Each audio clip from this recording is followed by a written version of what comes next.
week we had a session by Nivedita Mataji, right? And then previous week we had a Vyuha session. Uh, some devotees joined. Who has joined currently now? Huh? Okay.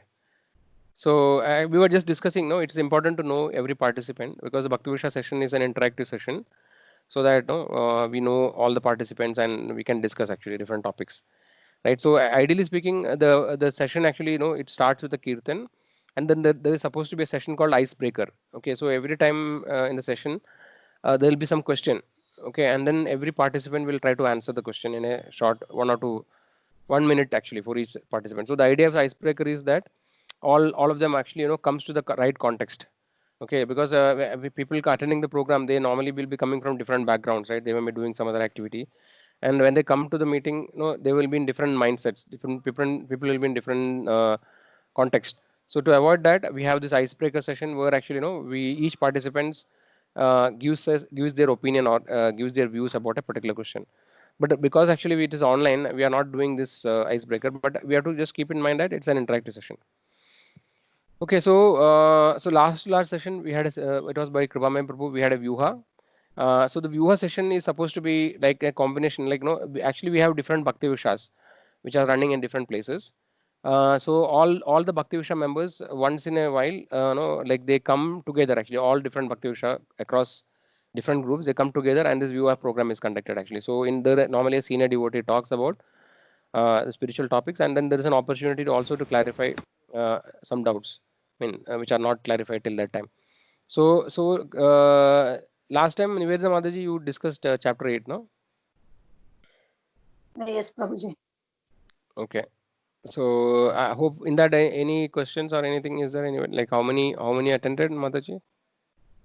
Prabhuji, maybe some 7 to 8. I don't saw the list. Okay. I, yeah. Yeah. So any questions were there, Mataji, in that which are No, not okay? No problem. Okay. So just to recap, no. So in our flow of sessions, we had last discussed. Anybody remember what we discussed last before the last two sessions? Hare Krishna, Prabhuji. Yes, Mataji.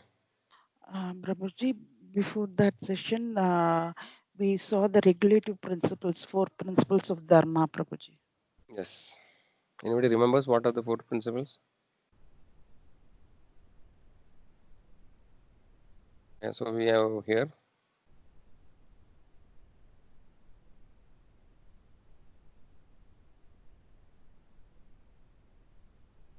Should I say, Prabhuji, or wait for others? Hmm. Should I say, Prabhuji, or wait Yeah, for yeah, you can tell. others? You can tell, Mataji. 4 principles, Prabhuji.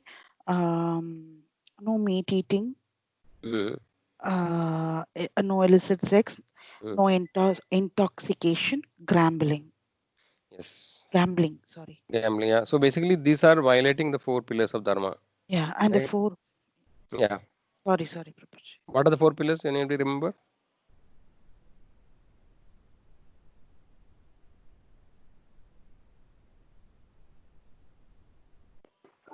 Prabhuji, austerity, Yes.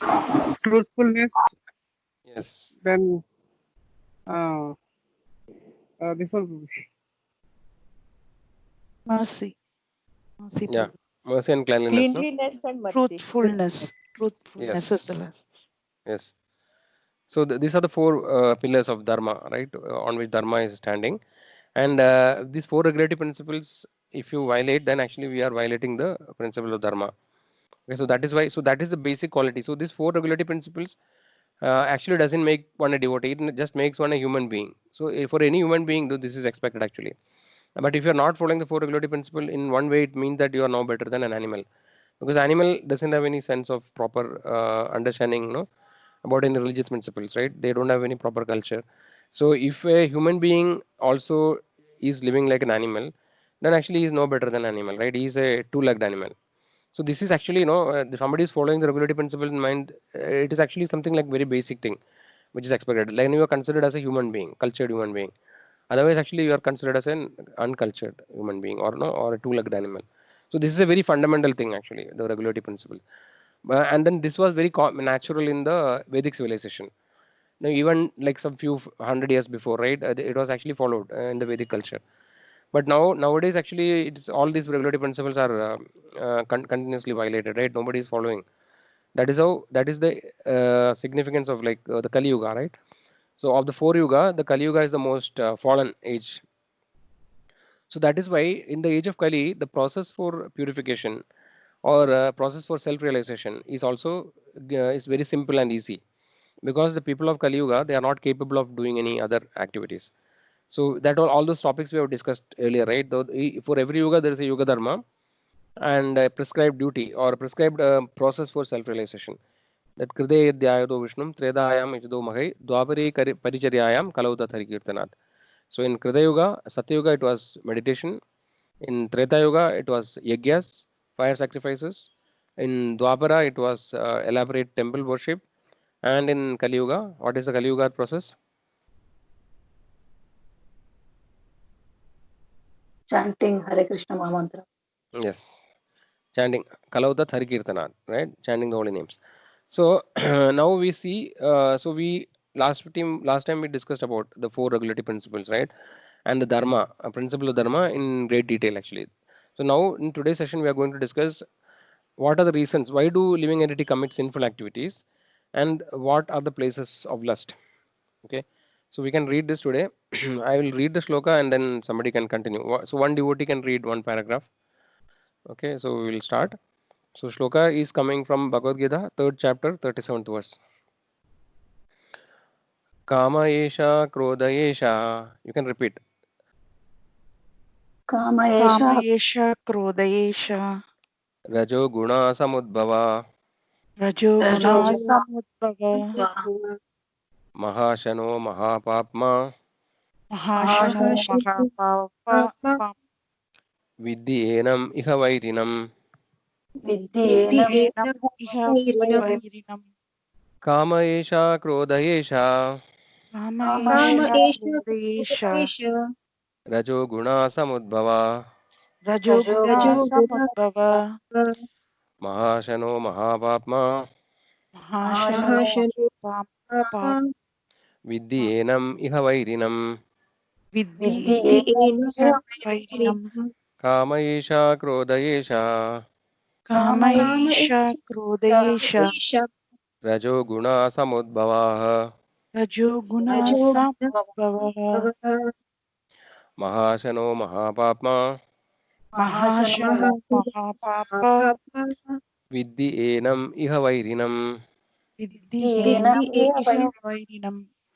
Okay. So now, please devotees, I request devotees to read one paragraph at a time. 1 second. Let me see. Yes. Yeah. So some devotee can read the first translation.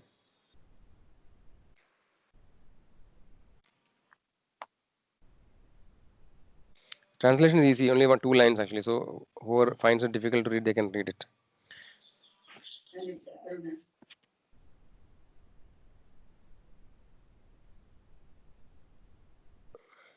The Supreme Can I read Personality of Godhead said, Yes, Chetan Prabhu.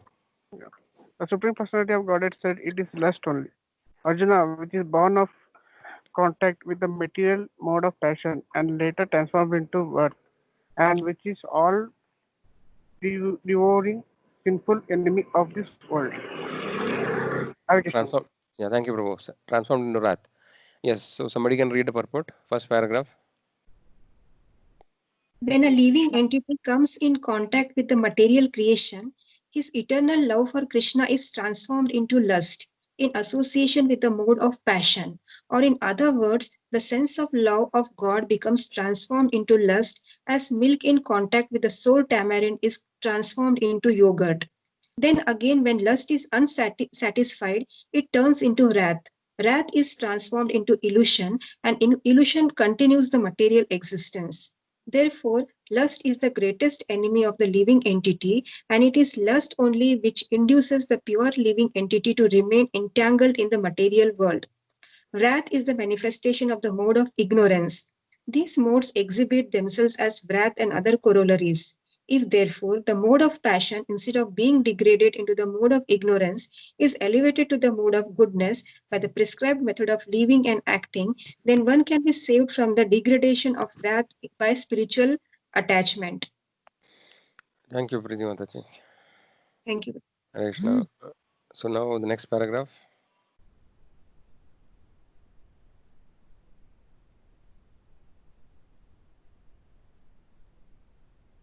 Somebody wants. Krishna Prabhuji. Yes, Mataji.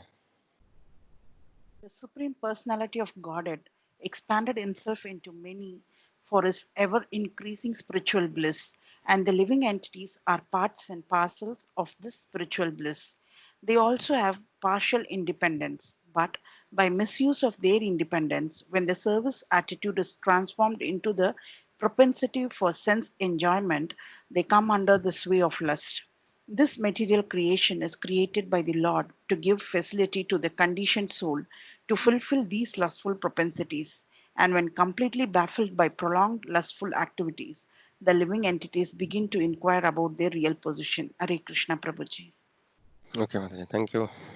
3.40. We'll see the shloka from Gita, this thing, 3.40.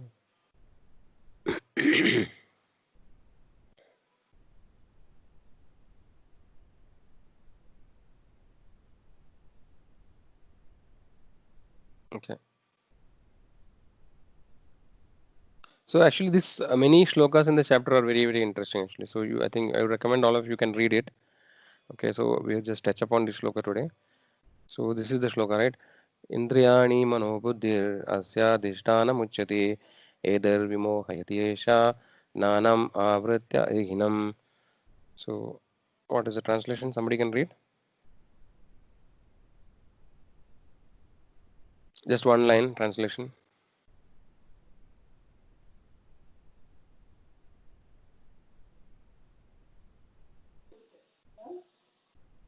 The senses, the mind, and the intelligence are the sitting places of this lust.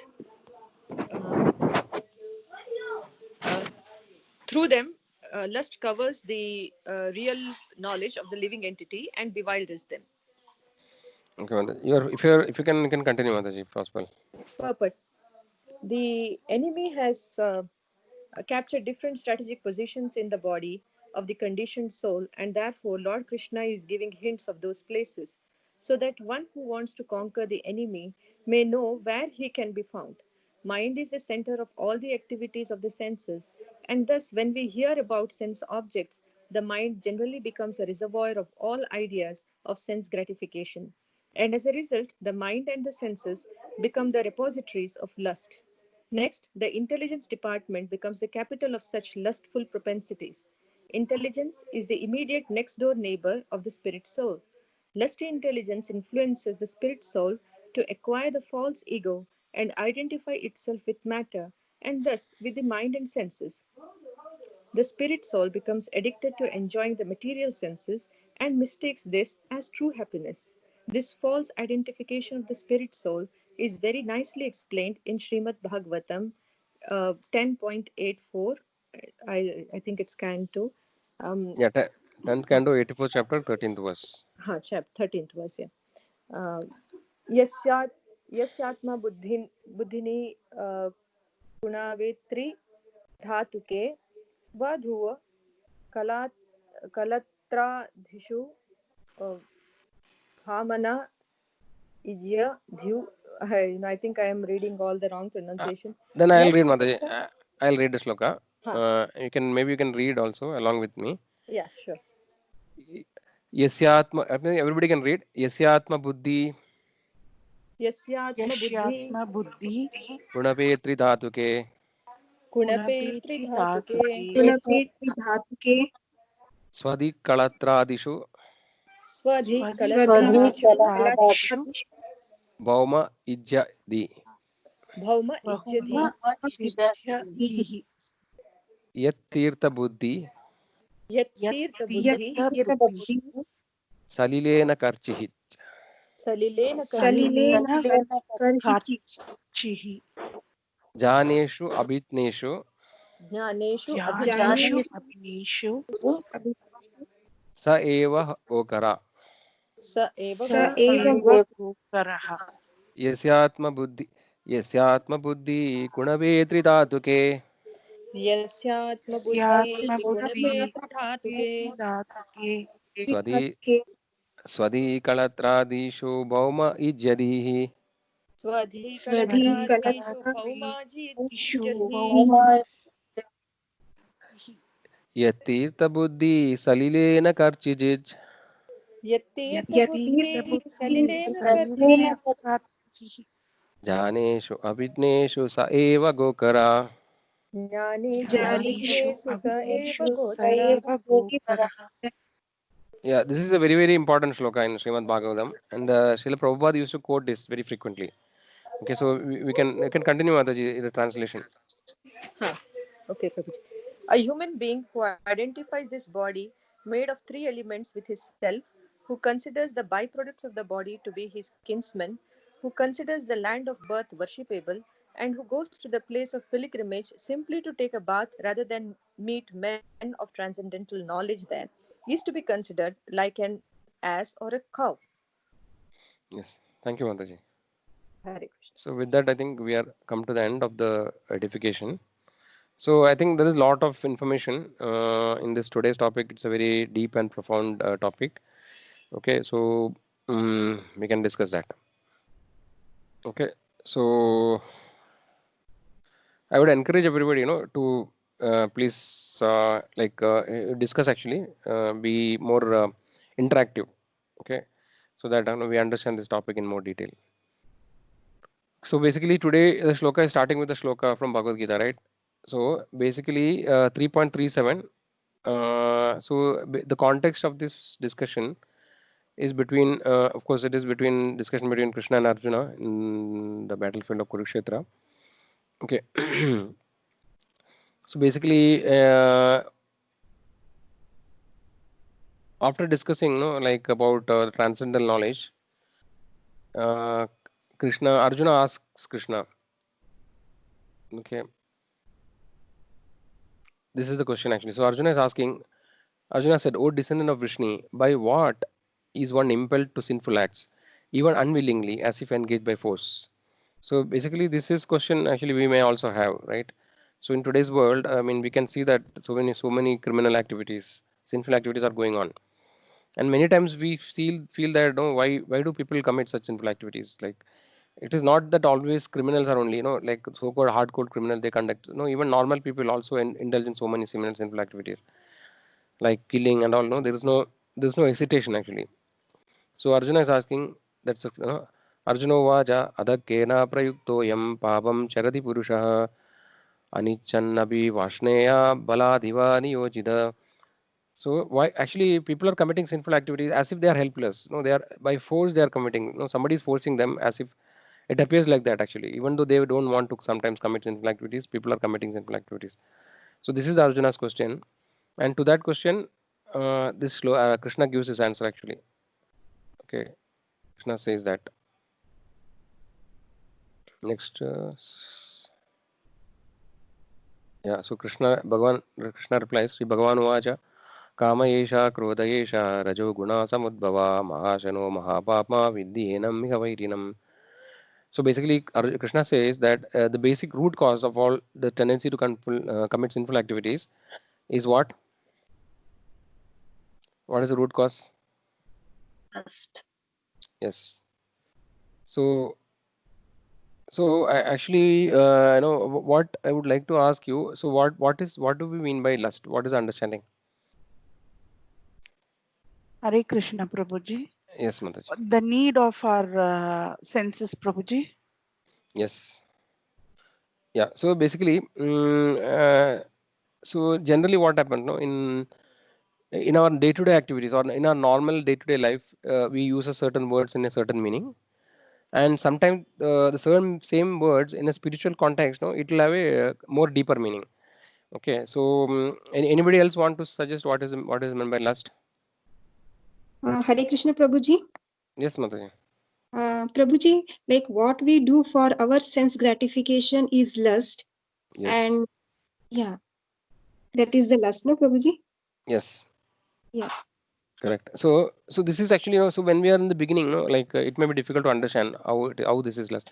So as Revati Mataji mentioned, right? So generally, the lust is understood to be the desire to sense gratification, right? So this is what lust actually is normally used in a normal. But when we go deeper and deeper, so lust is actually one way. Lust is kind of opposite to love, right? So love and lust are two different things.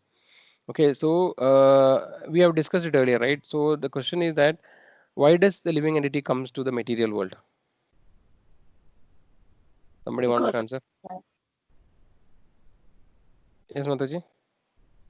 because we want to enjoy independently Yes, from the, yeah, yes. So and we want to imitate God. Like we also want to be the enjoyer, not only the Lord. yes, So that desire, correct. uh, that is the reason, and God will send us to fulfill our desire. Yes, very nice, correct.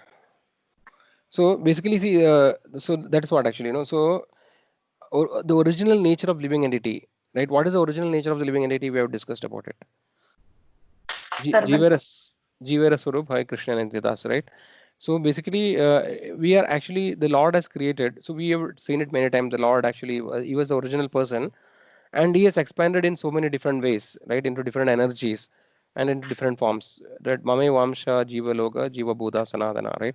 Then he says Aham Sarvasya Prabhavo Matta Sarvam Pravartade. So this way, the Lord has expanded into so many different energies. So we discussed that in many times, that the external energy, internal energy, and marginal energy. The living entities are the marginal energies. So the original nature of the living entity is to serve the Lord, also to love the Lord, right? So basically, there's a loving relationship between the Supreme Lord and the living entities. Okay, so this is the original nature. So this is the true love actually is only the love of the living entity to Supreme Lord and vice versa, the mutual love. That is the original love which was there in the spiritual world. And when we have seen that the material world is just like a reflection of the spiritual world, right? So we have discussed that many times, that just like a tree which is standing on the shore of a lake is reflected in the lake, similarly the material world is a reflection of the spiritual world. So everything that we see in the spiritual world, to some extent we see that in the material world also, but everything is a ulta or perverted reflection, right? We see that reflection is inverted or perverted. So similarly, when the love in the material world is reflected in the spiritual, sorry, when in the love in the spiritual world is reflected in the material world, it actually becomes lust. Okay, so this lust, the difference between love and lust is that, as Mataji explained, no? So love, actually, in love, the intention and the desire is to satisfy the Supreme Lord. Okay, Supreme Lord is actually is the root of everything, no, the root of everything. So, so when our propensities are engaged in serving the Lord, or in loving the Lord, okay, that is a true love. But when this propensity of the living entity changes for its own enjoyment, his own enjoyment, right, then actually it becomes lust. So in material world, actually, so typically we say that we see that different movies and so many different stories are the romantic stories, etc., where they sometimes say that no, it is very pure love and things like that. But if you scrutinizingly analyze, right, so when we come to the spiritual platform and look at that, we can see that there is always an element of selfishness in every kind of love. Though they may say that it's selfless, I'm ready to die for the other party and things like that is there, but nevertheless, when somebody loves another person, right, there is some kind of gratification that is there in doing any activity. Though even we see that the people who are so-called philanthropists, right, or who are very selfless servants, like people who are there, they say that he is a karma yogi and things like that, who are actually completely selfless. He has left everything for serving the nation, for example. He is a soldier. Is actually there is some kind of a feeling of sense gratification is there. Okay, so though it is very subtle, right, he is ready to sacrifice, but there is some kind of pleasure which is some rasa is there by doing that activity, which actually is all finally towards oneself only. Somebody is having that feeling of pride, or no, what you call patriotism, whatever it is actually. So when we do only, so when we talk to a normal person, they will not accept it easily. But when you come to the spiritual platform and do a scrutinizing analysis, right? So acharyas have come to this conclusion. Okay, so that is what is discussed in the last shloka. We will come to that. Okay, so so when some, as long as one is acting in the in that platform, right, then it is known as lust.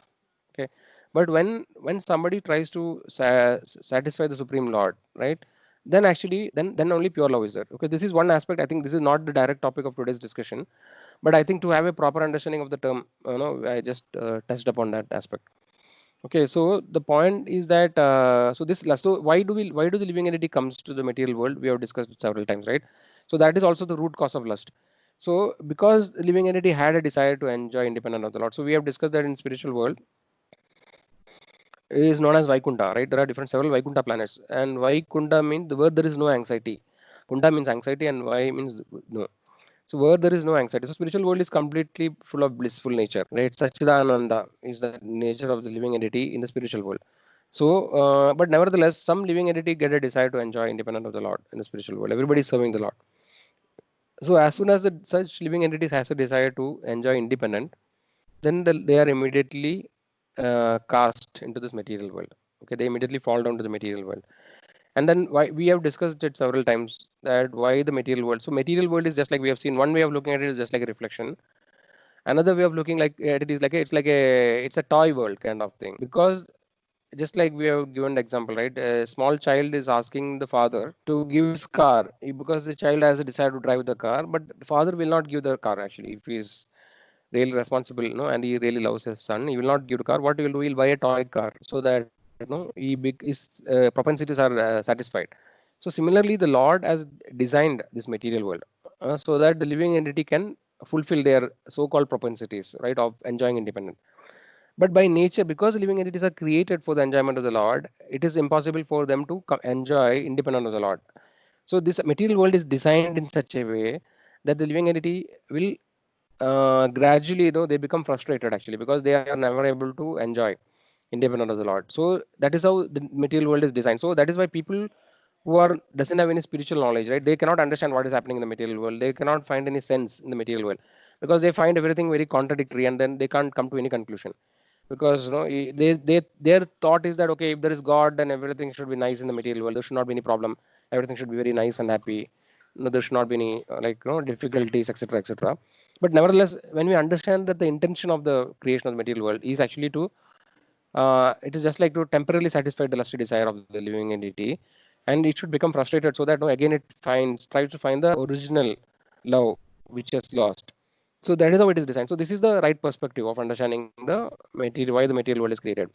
Okay, so this is the background of the situation. So Krishna is saying that this lust actually means, in another way of looking at lust is the tendency to enjoy independence, right?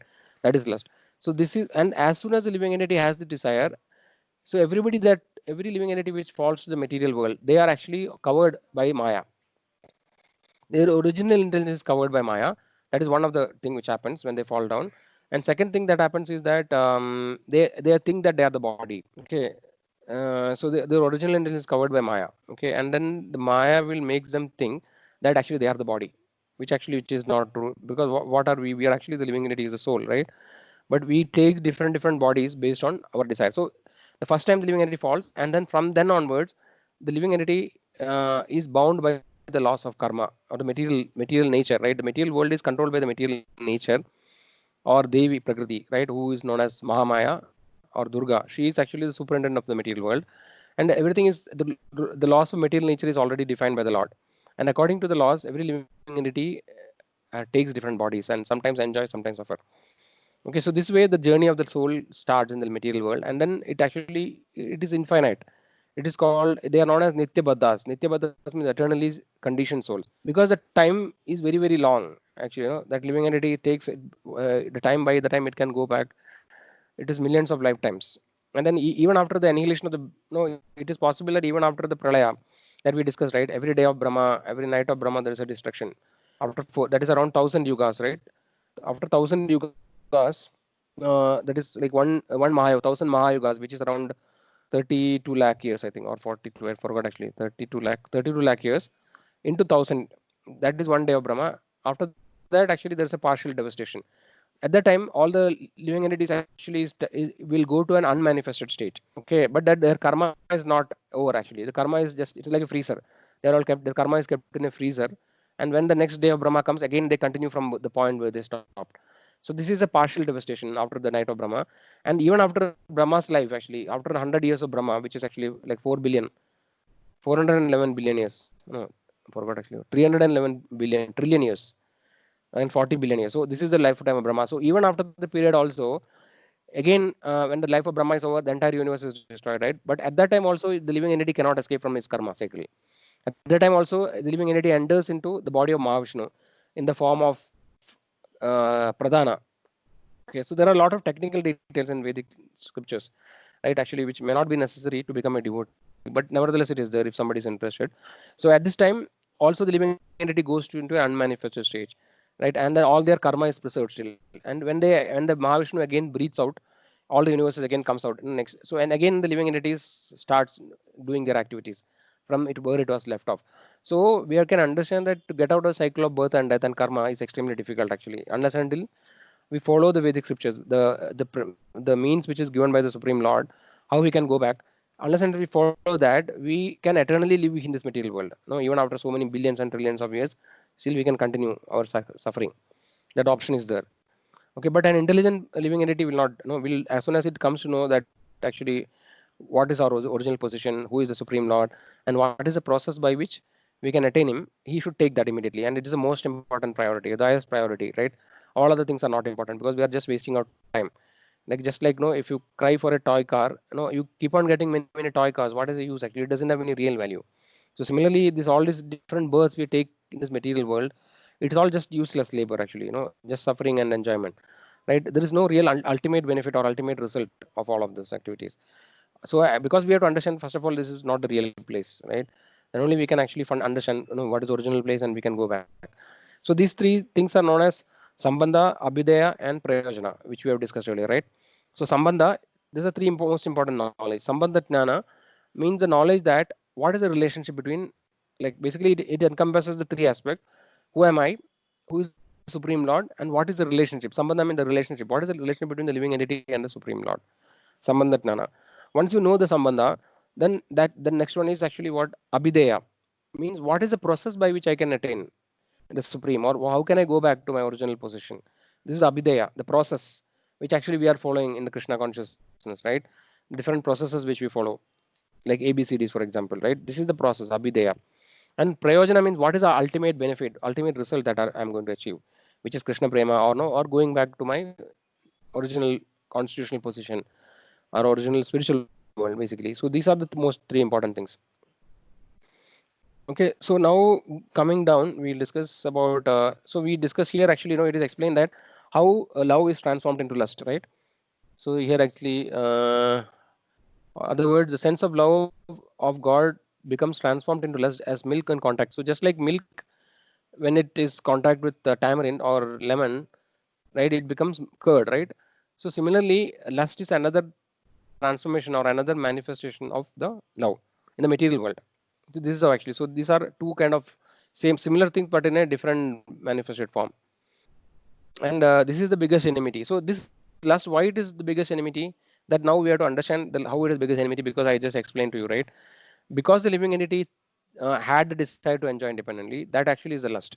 And because of the lust, so I was talking about when the living entity comes to the material world, one thing is it is covered by Maya, right?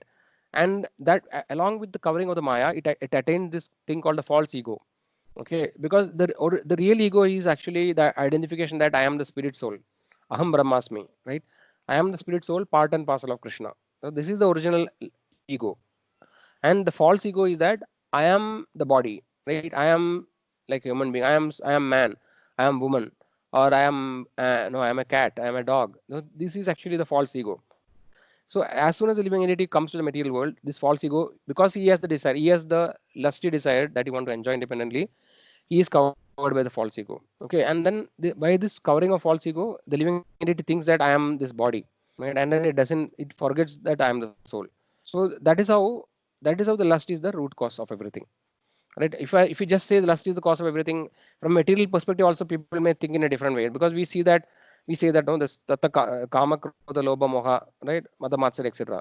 So from that perspective also we see that, okay, like for example, anger is anger is one of the, there are different royal gates to the hell. So anger, lust, etc. is considered as they are all the royal gates to the hell. So from that perspective also we can understand, but it's a kind of an incomplete understanding that these vices can cause you trouble in the material world, because we know when you are in vices, like when you are not able to control your anger, when you are not able to control your lust, etc., we end up in committing sinful activities, and then we will be punished in the material world, right? Also, so that way also it is correct. But actually from a deeper perspective, how lust actually is cause of everything is like this: because of the living entity's desire to enjoy independently, that is the root cause of everything. And then because we are covered by ego, false ego, we think that we are the body, and then we keep committing various sinful activities in the material world, right? And then because, so there is one another thing, how the different phases are explained here. uh, Lust only, which induces the pure living entity to remain entangled in the material world. So lust is actually transformed into wrath, right? Wrath is a manifestation mode of ignorance. So lust is considered in the mode of passion, and wrath actually means like uncontrollable anger, right? Is not a wrath. So wrath actually is the transformation of lust. So there is a shloka which actually I think we have discussed earlier, but I think it's a very nice shloka. What is that? Yeah. So 2.62 and 6.3. So this sloka explains, it is not exactly the same thing what is discussed here, but to some extent it is similar. What it says is that Dhyayado Vishayan Pumsak Sangasteshu Bajayire Sangat Sanjayire Kama Kamad Krodho Bijayire. While contemplating the object of senses, a person develops attachment for them. And from such attachment, lust develops. And from lust, anger arises. So this is basically the sequence of activities that happen without our knowledge, right? It's all involuntary. You know, we are actually, we don't know. Many times we understand until somebody is really intelligent, right? He doesn't analyze what is happening. Basically, we all become just victim of our thoughts and mind, etc., right? Senses. But actually, when analyzes the flow of things, this is what happens. So the Ayado Vishayan. So everything starts with through the senses, because senses are our windows to the world, right? Our existence. Because if we don't have senses, we don't have any perception of this world. So senses, through senses we get various perceptions. Okay, so everything starts with the senses. So when contemplating the object of sense, so when we see objects or when we feel object, etc., we become attached to that, and or we basically, attachment means we develop a desire that I want that, and from such attachment lust develops, right? Lust actually means, this context means a strong desire to achieve that. And then from how does lust, anger arise from lust? Anybody can tell?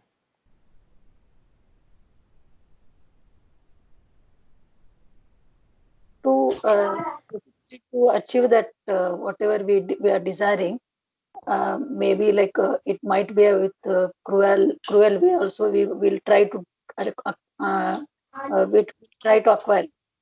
That is the Okay. that is comforting people. Hare So Krishna. yes, Uh, yes, yeah, Yes, we Mataji, make our please. desire. Uh, Hare Krishna Nirmal. Prabhu. Like if the Yes, lust Nanda. is not if the lust is not satisfied, so it Yes, generates into anger. Yes. yes, right. Basically, yeah, correct. So this lust actually is like a frustration. I mean, anger. So because not all the desires are satisfied, right? So when the desire is not satisfied, then actually we develop frustration, and this frustration will manifest as anger. Okay, so this is the first few sequence actually. You know, in the next sloka, the sequence continues. So basically, everything starts from the senses, right? And then no, when the senses actually try to what you call contemplate on those things, then actually we develop attachment. And when attachment is not fulfilled, then actually we become angry, or anger comes. Okay, then what next happens? Krodhat bhavati sammoha, sammohat smriti vibrama, smriti bramshat buddhinasho, buddhinashat pranashyati. So last we talked about anger, right? So when the desires are not fulfilled, we become angry. And krodhat bhavati sammoha. So from anger, what arises? Delusion, sammoha, delusion. Okay, and sammohat smriti brahma, bewilderment of memory. Then smriti brahmshat buddhinasho, intelligence is lost, buddhinasha, and when intelligence is lost, one fall down again to the material pool. So what it means is that when somebody becomes very very angry, right? We have seen that they become bewildered. Actually, in the sense, no, they are not able to distinguish, or their power ability of what you call discrimination is lost.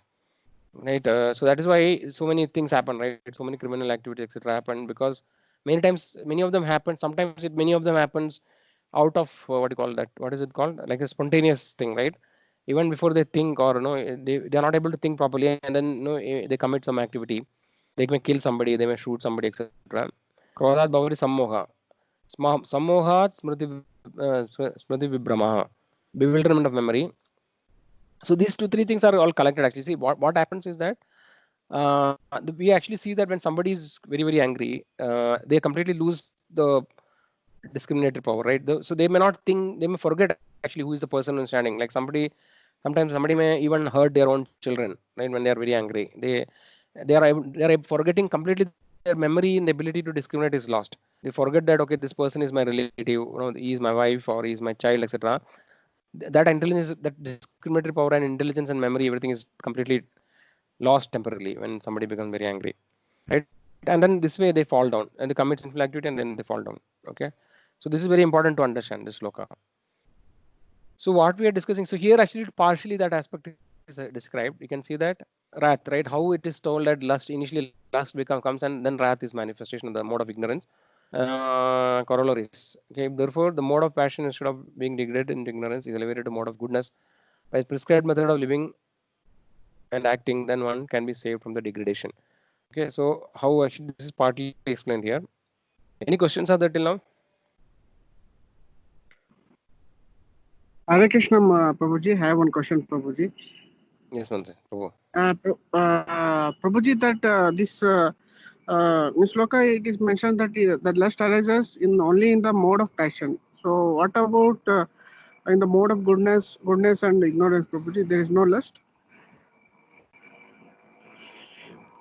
See that it is not. I mean, basically you have to see like this. See, when the different what do you call what are when the different behaviors are exhibited, right? Then actually you are identified in different modes. So when you see that somebody is lusty, then actually we have to think, we have to understand that the person is currently in the mode of passion. Okay, so when somebody is not exhibiting lusty behavior, then that actually we have to understand that he is in the mode of goodness. It is that way, not the other way.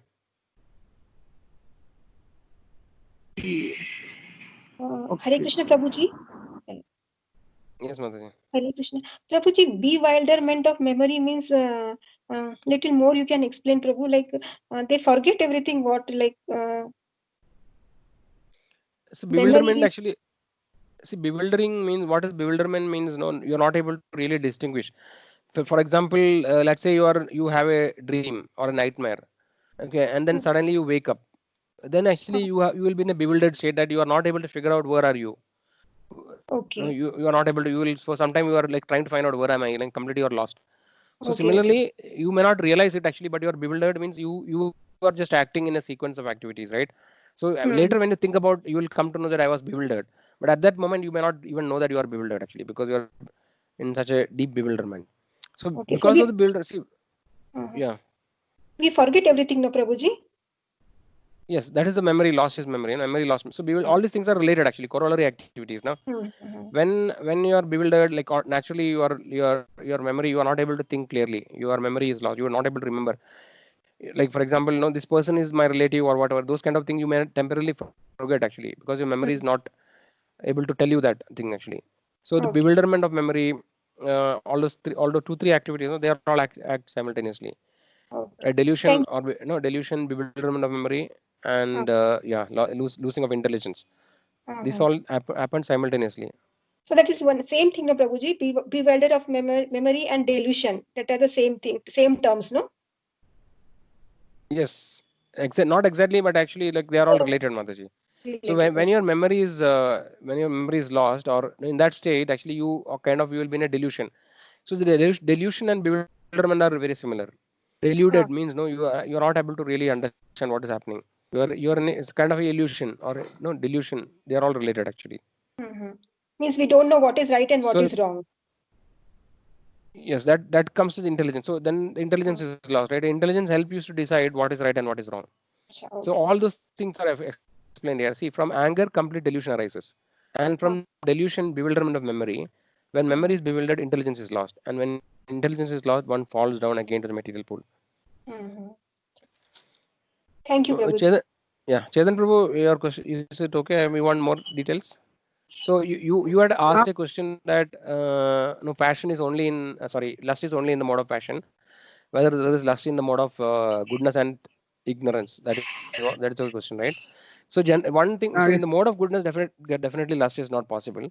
But see, lust is classified as mode of passion, and in the ignorance, actually, you may have more other things. Actually, for example, here it is mentioned that wrath, anger. No, anger is considered in the mode of ignorance. So generally, mode of ignorance is considered as more degraded than mode of passion. So when you are already exhibiting anger, then you have to understand that you are already gone to the mode of ignorance, like that. Okay. Okay. Any other questions? Prabhuji, I have one question. Hare Krishna. Yes. Yes, Shalini Yeah, Mataji. so in case of this state, suppose bewildered state, sometimes a person may feel that there is this state, but at some point of time they may feel that they are in proper state. They are not feeling that way. So how to Hmm. come out of this state? Is it they have to focus more on the chanting, or how is it?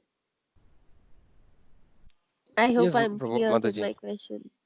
Yes. See, basically, everybody in this material world, no, in reality, everybody is deluded. Because as long as you are thinking that you are the body, we are already in delusion. Okay, so that's what I told. No, there are two different platforms at which we can understand the things. Okay, one is the normal or commonly accepted platform, which is actually the normal rules and regulation of the material world. So in according to that perspective, like we see that okay, this person is mad, this person is intelligent, etc. We say that is only like it's like a game or a child toy. It's a toy place, right? I mean, basically it's a what you call play arena where everybody is playing a game and things like that. So everything is actually a game only here. Okay, in this game they are saying that okay, he's intelligent, but actually they are all childish because it is all with a material perspective. Okay, and then when somebody is coming to spiritual platform, then he sees that everybody is here in the material world is all are mad, all are under illusion because they are not even able to identify who they are. No, they are thinking that they are the body, right? So these are two levels. Okay, now the answer will depend on from what level we are looking. So if you want complete freedom from all the illusion and bewilderment, then actually we have to come to the spiritual platform, which is the constitutional position of the soul. Right? So Aham Brahmasmi means the living entity is actually Brahman. He is not the body or the material matter. He is a spirit. So to come to the spiritual platform is the process. Everything that we are doing, right, is for doing that only.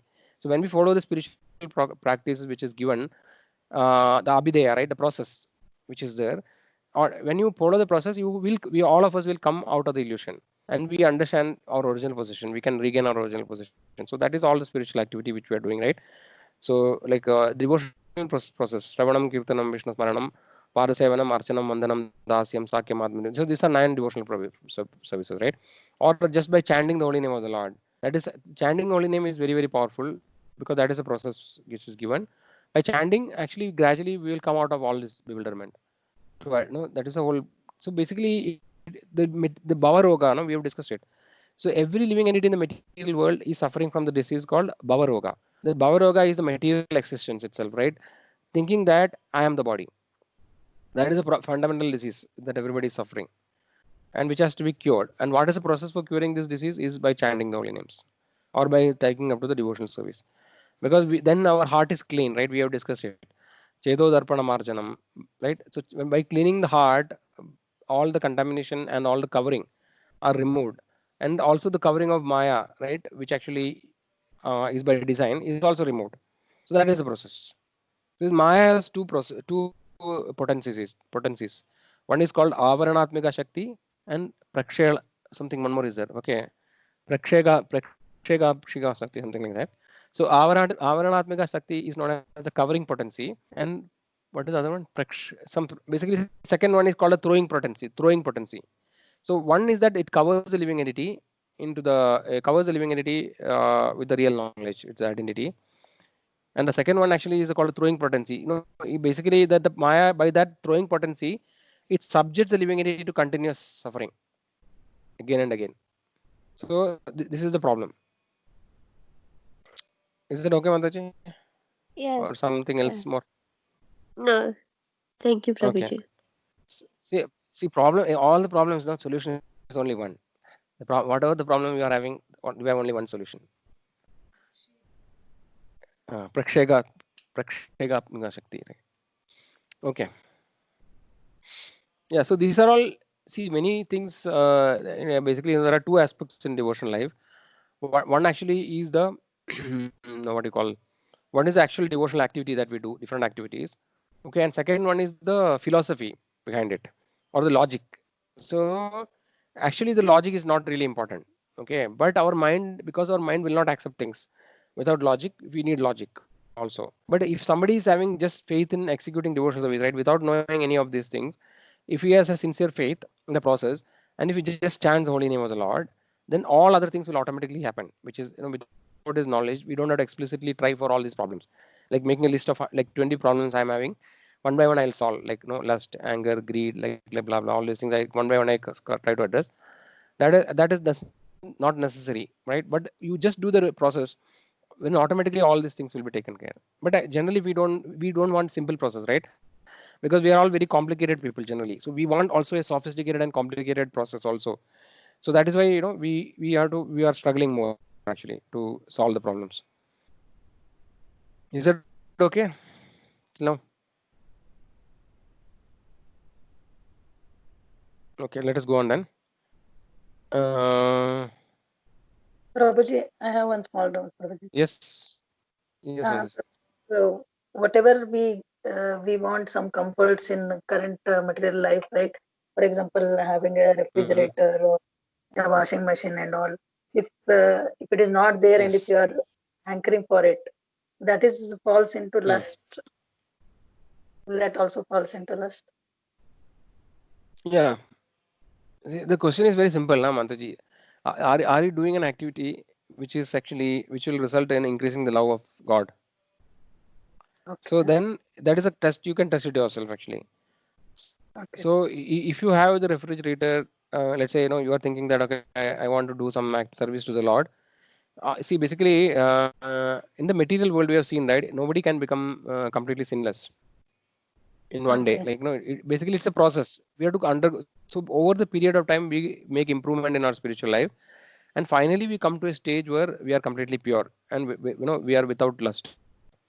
Okay, so in the beginning, it is not possible to completely give up everything. Okay, that is one part of the answer.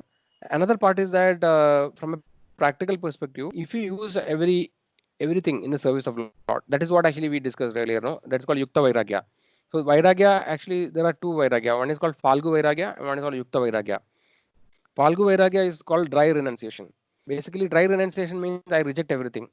Okay, just reject everything. But that actually is not sustainable. You cannot go very far with the kind of dry renunciation. So, and Yukta Vairagya is actually using everything. So basically trying to find a utility for everything in the service of Lord. So that is why you say, utility is a principle, right? Books are the basics, preaching is essence, purity is the force, and utility is a principle. So utility is a principle means I try to find, whatever I see, I try to find how I can use in the service of Lord. Okay, so like refrigerator, like you are a family, you have husband, your children, etc. So when you try to make all of them perform devotional activity, right, and serve or engage them in service of the Lord, then whatever actually things which are corollary or other side by side, you need other things, right? You have to have a house to live. You need a like different things, right? For example, you need to cook, you need to buy Or things, some necessity. com- yes, comforts Yeah. for comforts for So kids and all all. these things, if you are doing all these things and everybody is a devotee, then actually these activities are not considered as lusty. So it all depends. See, only because it is in our mind, right? We'll see that. So exactly, we may try to everybody. Everybody has a cheating propensity within themselves. Our mind also will try to cheat. So mind will say that because you may have a desire to buy a new fridge, and your mind will say that okay, no, because now I am having DTs. I have to keep like whatever prasadam. I have to keep the vegetables fresh and cook for the DT. Like mind will try to tell you that reason as the reason for buying the fridge. But in your heart, only you will know when you introspect deeply that whether actually it is a real desire for me or for the Lord. Okay, so that only nobody else can tell you. but we'll automatically understand that when you do more and more analysis. But in the beginning of our spiritual life, this is okay actually. See, so basically, devotional service, like any other process, is a gradual process, right? It's not that one day I can leave everything and go to the forest. If that is possible, then nothing like that. But that is not practical. So that is why we have to gradually make progress in spiritual life, right? So whatever is possible, we should do small steps at a time. So in the beginning, if you have a refrigerator, there's no big problem actually, I would say. But it doesn't say that like after 5 years you have to sell a refrigerator and go. That is not the point actually. The point is that the more and more we should try to utilize everything in service of Lord rather than for sense gratification. If you use anything for service of Lord, then it is okay. There is no problem. So gradually, we are not saying that we should give up and sell everything, but use everything more and more with the service of Lord. Okay, got it. Okay, Mantaji. Okay, I think a lot of people have left already. Hare Krishna, Prabhuji. Mantaji. Prabhuji, can you repeat that you said books are essence? Books are the basics. Sorry, basis. Books are the basis. 1 second, I'll just type it. Yeah, Prabhuji. Hare Krishna, thank you.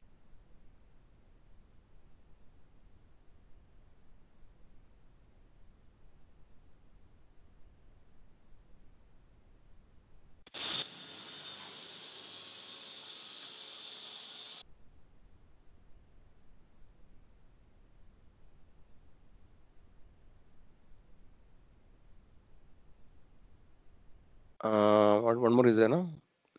Books are the basis. Purity is the force. Utility is principle. Then what other thing? Preaching is essence.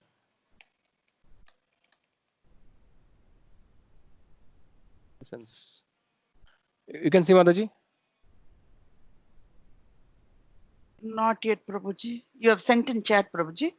No, I'm sharing on the typing on the screen only. I've shared the screen, no? Yeah. Yes, Prabhuji. Thank you, Prabhuji. Yeah. Books are the basis. Basically, that means that everything what we talk should be from the scriptures. We cannot just concord or whatever. I cannot manufacture anything new.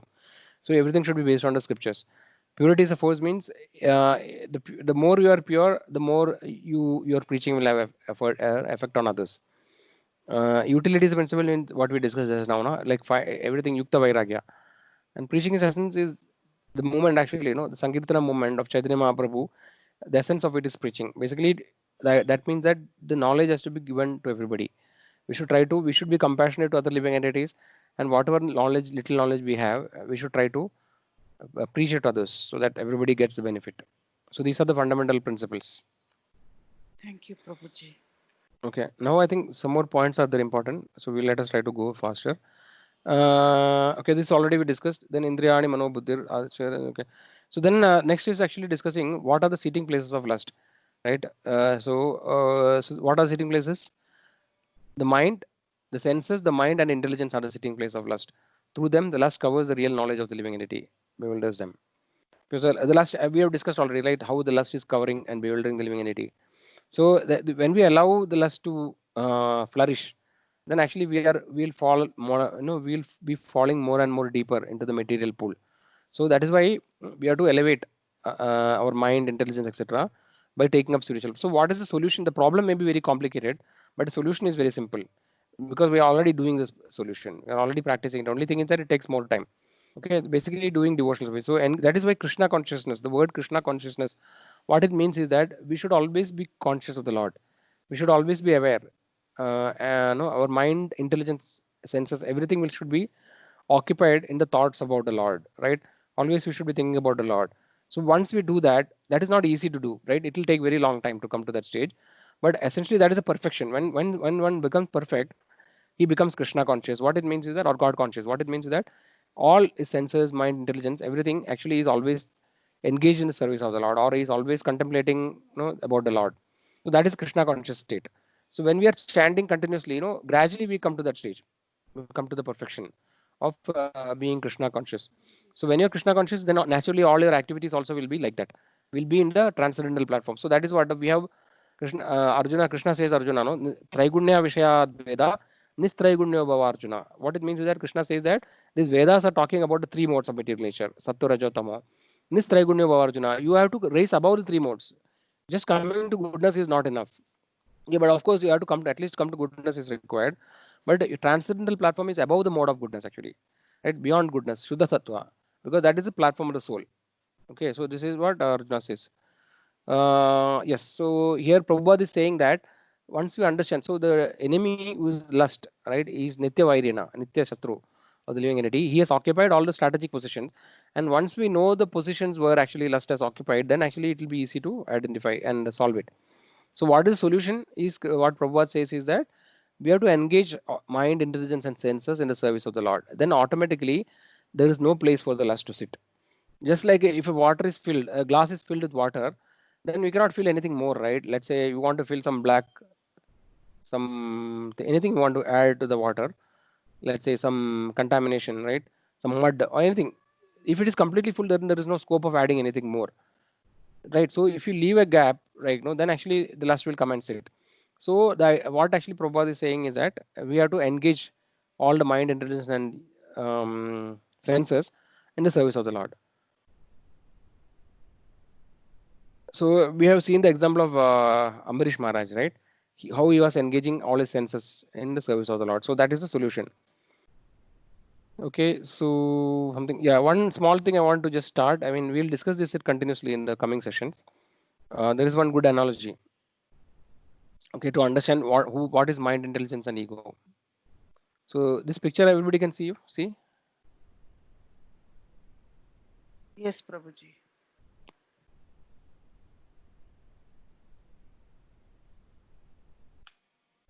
So what can we see here?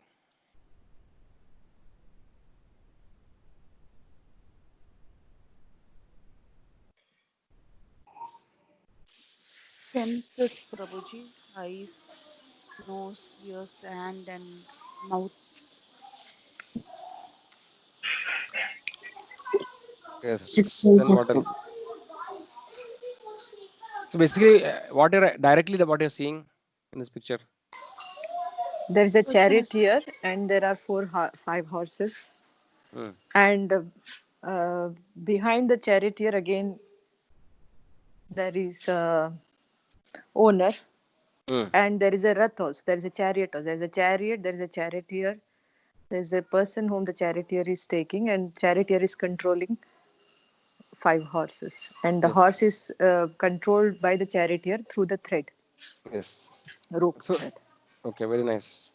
So we have discussed this shloka earlier. No? Anybody remembers what are they representing, each of them?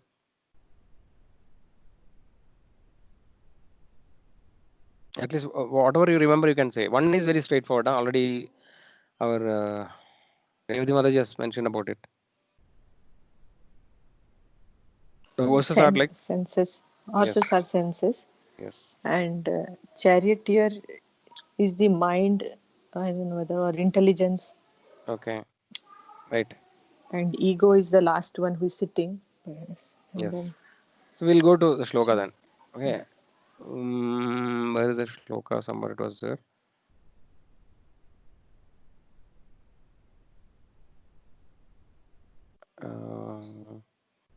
I don't know whether I changed it.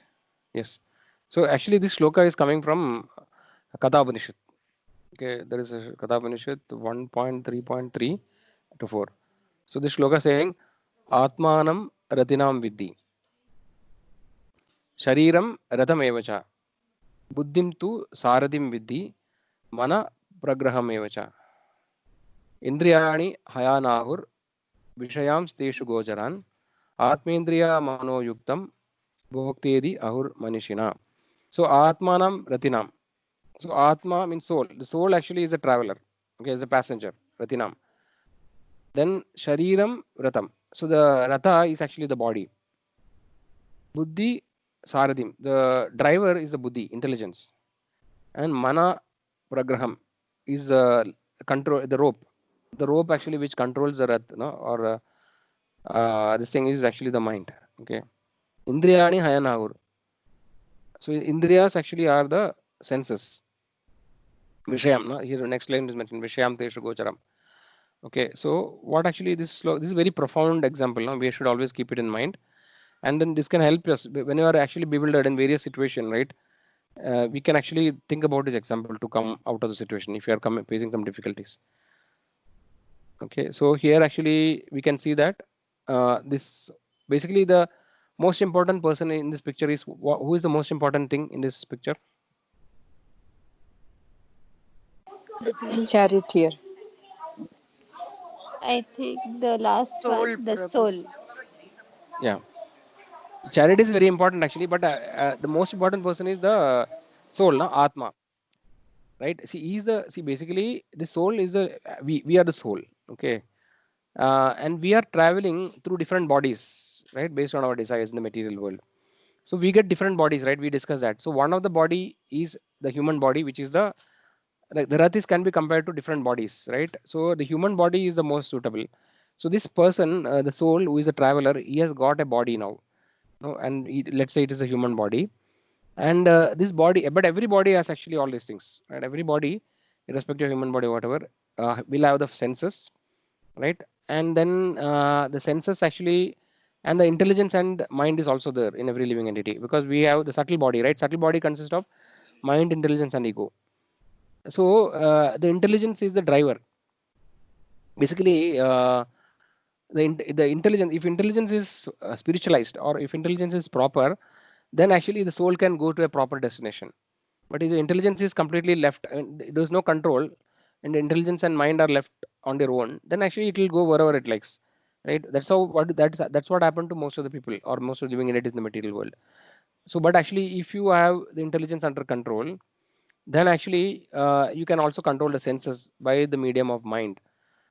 Through the mind, actually the senses are controlled. Okay, so so this is how actually the analogy is, right? So this generally the senses try to drag. All the senses are trying to go in different directions. As soon as actually they see or they hear or they smell whatever it is, something which is for sense gratification, they'll try to run in that direction. So then the intelligence has to be proper. If it is spiritualized, then the intelligence can control the mind. But if person whose mind is uncontrolled, his intelligence will be subdued by the mind. So mind is very powerful. The mind can subdue the intelligence also, right? Even though the intelligence is actually superior, but nevertheless, person who doesn't have proper sense control or proper discrimination or proper knowledge, his intelligence will be subdued by the mind. Okay, so this analogy I think will come again and again multiple times. So, but actually we have to. This is very profound, very important analogy. Any questions? Prabhuji, I didn't understand that lust is sitting in the intelligence. So, how to get Prabhuji that? So lust is sitting everywhere. Like lust is sitting in intelligence, mind, and senses. That what does it mean is that it means that all these intelligence, mind, and senses are affected by lust, or they are influenced by lust. So when somebody becomes lusty, right, all these things are getting affected actually. So as long as the lust is influencing these different like mind, intelligence, senses, then the living entity cannot reach the proper destination. He will be committing sinful activities. So the point what you have to understand is that how can we eliminate lust from these sitting places is by actually engaging all this part, mind, intelligence, and senses in the service of the Lord. The solution, as I told you, the problem may be very complicated, but the solution is very simple. You have intelligence, mind, and senses has to be engaged in service of the Lord. So what that means is that so people have intelligence, right? Material intelligence is abundant. So we read so many different things, so many like books, like scientific books or whatever. So many things we read every day. So instead of reading such things, we can read about the transcendental knowledge. So our intellect will be satisfied by that, right? Otherwise, intellect will keep looking for different things. So you use your intelligence, in understanding transcendental subject matters. Then mind can be engaged in the thought of Lord. Actually, when we chant the holy name of the Lord, or whenever we engage in devotional service, automatically the mind will get engaged in the service of the Lord. So that way, the mind can be engaged. And how the senses can be engaged, because we can do various activities. Like we can whatever we see, like as much as possible, we can try to see which are things which are related to the Supreme Lord. Like you can see the deity of the Lord, you can see a picture of the Lord, right? And you can see devotees of the Lord, etc., etc. Then like that you can cook prasadam and satisfy your tongue. Like that actually we can engage different senses, hands, legs, etc. can be used in the service of the Lord. So basically when we do these activities which are devotional services, then automatically mind, intelligence and senses will be engaged in the service of the Lord, and then the lust will not have any place to sit. There's no scope of lust there, right? So as long as we are in the association of devotees, as long as we are performing devotional activities, the lust cannot attack you. But as soon as as soon as you move away from the association of devotees, as soon as you stop doing devotional activity, immediately the lust will again attack you back. So that's what we should not give opportunity for the lust to sit in those places by engaging in devotional services. Is that okay, Prabhu? Prabhuji, that means that intelligent knows that means that it is knowledgeable, no Prabhuji. It is like it is right or wrong. It decides what is right and wrong, no Prabhuji. So how come it means attached to with lust?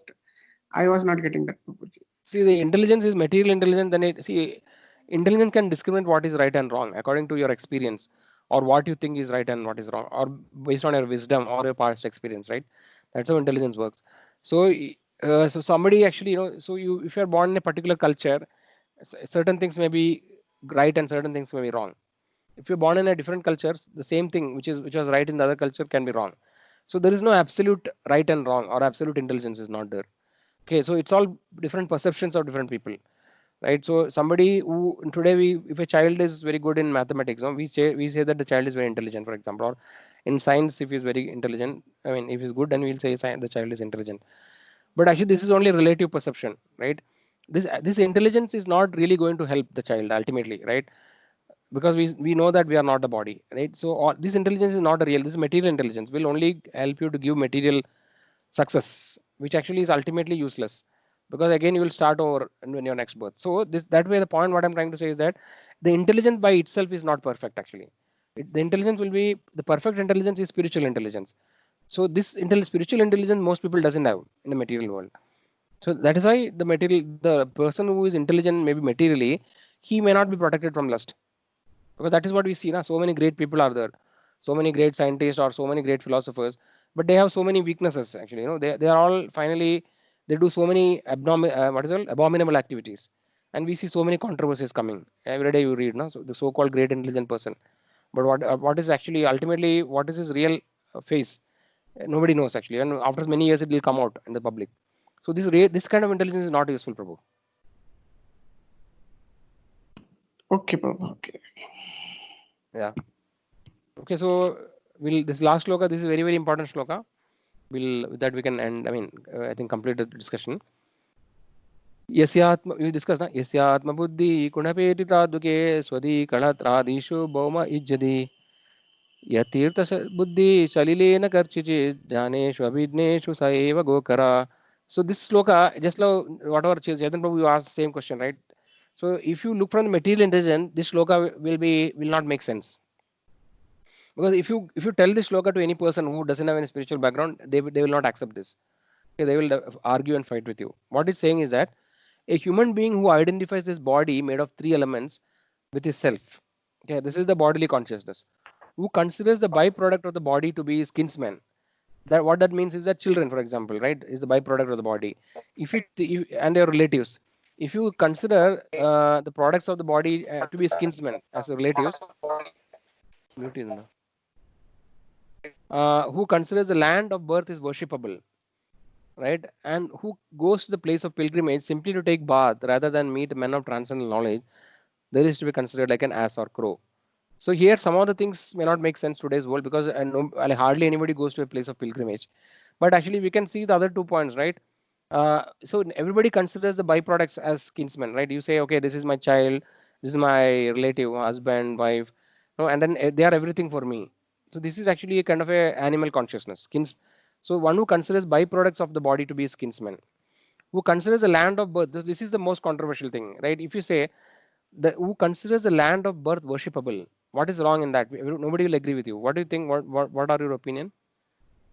Is it right or wrong? We have all this, so many patriotic songs, no? Ye mere watan, whatever, all those things, na? Ye mere watan, watan. What is the song? Anybody knows that song? Or mere desh ki dharti. So many patriotic songs are there, right? And we can see so many articles that, like, if you look any social media, no, everybody will glorify the soldiers. Like, no, they're so. What do you all think about it? Hare Krishna, Prabhuji. Yes, Mataji.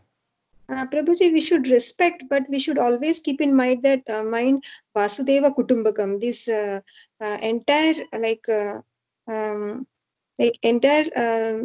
universe is the means kingdom of the Lord, like Yes. Vasudeva Kutumbakam. That thing we should remember.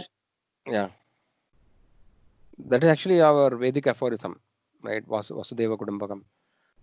Yeah, but what others say? Hare Krishna, Prabhuji. Yes.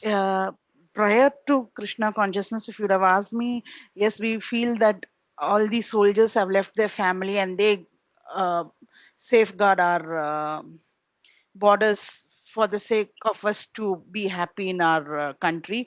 We will be very compassionate to them and we will respect them more. But after coming into Krishna consciousness, we start to learn how to get detached from all these material things, no, Prabhuji? Yeah. So we are not saying that we should not respect the soldiers, but actually, thinking that the place which we are born is everything. So because actually, see, these are all everything is coming from the bodily conscious, right? All these things which is discussed here, right? Yasyatma buddhi kunabedritatuke. Yasyatma buddhi. Atma buddhi means I am the body. That knowledge, that thinking that I am the body.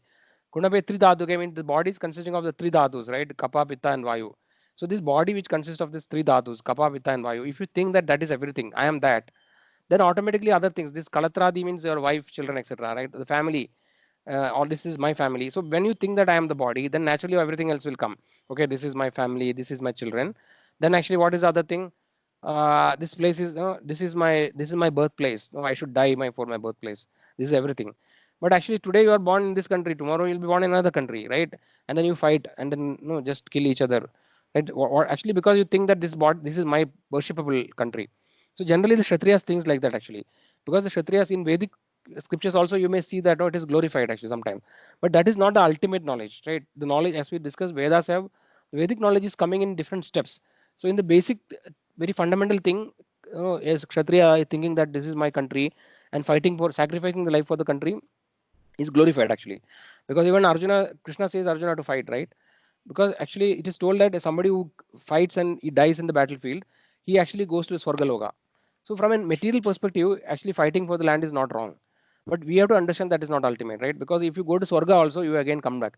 So the spiritual knowledge, that is the glory of transcendental knowledge, because transcendental knowledge is above everything. So any information if you have, it can be understood in different levels. So in one level it may be the best thing, but in other level it doesn't have any value, right? So that is how it is. So we cannot say that this is completely wrong and this is completely right, but nevertheless, from a transcendental platform, it is completely foolishness to think that okay, I should die for my country, or this is my country and that is not my country, they are all my enemy. These are all actually because of less intelligence actually from a spiritual perspective. And then the place of pilgrimage, simply to, so many today also know, like, why somebody goes for a pilgrimage, right? People doesn't have the real knowledge why they go for pilgrimage. So people go for pilgrimage generally to atone their sins, or to increase their piety, right? This is why most people go for pilgrimage. But the real purpose of pilgrimage is actually to associate with pure devotees. If you just go and take bath in a holy river, definitely that has some value. We cannot say that it doesn't have any value, but that is not complete actually. Just by taking bath and coming back, you will not enlighten yourself. You will remain, as far as your knowledge is concerned, you will remain in the same level, right? You may be purified, because it is told that, for example, taking bath in Ganges, right? Ganga actually is emanating from the lotus feet of the Supreme Lord. We have seen that from Vamandev's pastime. So somebody takes bath in the Ganga, his sins can be washed away, because it is very powerful pattern. But what is, you see, just it is like the prayaschitta is actually condemned. in Srimad Bhagavatam, because prayashita is no committing sinful activity and then doing prayashita, again doing committing activity. So it's a cycle. Unless and until the tendency to commit sinful activity goes away, it is not useful for doing prayashita. So taking bath is not sufficient, right? But your tendency to do sinful activity should go away. How that will happen? Only by enlightenment of transcendental knowledge. For that, you have to meet with the pure devotees. You have to associate with Vaishnavas or pure devotees. So going to a pilgrimage or a holy place, our aim should be to associate with the pure devotees and to get their association. And by their mercy and the transcendental knowledge, we can actually make progress in spiritual life. So this is very, very important shloka, very profound shloka. I think all of us should try to learn and by heart it. Very, very profound. Anybody has any comments or questions on this shloka? Anybody agrees or anybody has any disagreement? Or you perfectly think that it is perfect? Prabhuji, as you rightly said, that it depends on which platform we are seeing this from. Because in Yes. Bhagavad Gita itself, somewhere in the perhaps in later chapters, it says that swadharma is better than doing someone else's dharma. Where Krishna says that whatever vritti we are in, Yes. we need to do it with full-hearted devotion towards that vritti itself. But as you said, it depends really in what way we are seeing, and what is in the frame of our own mind when we do our work, with what intention.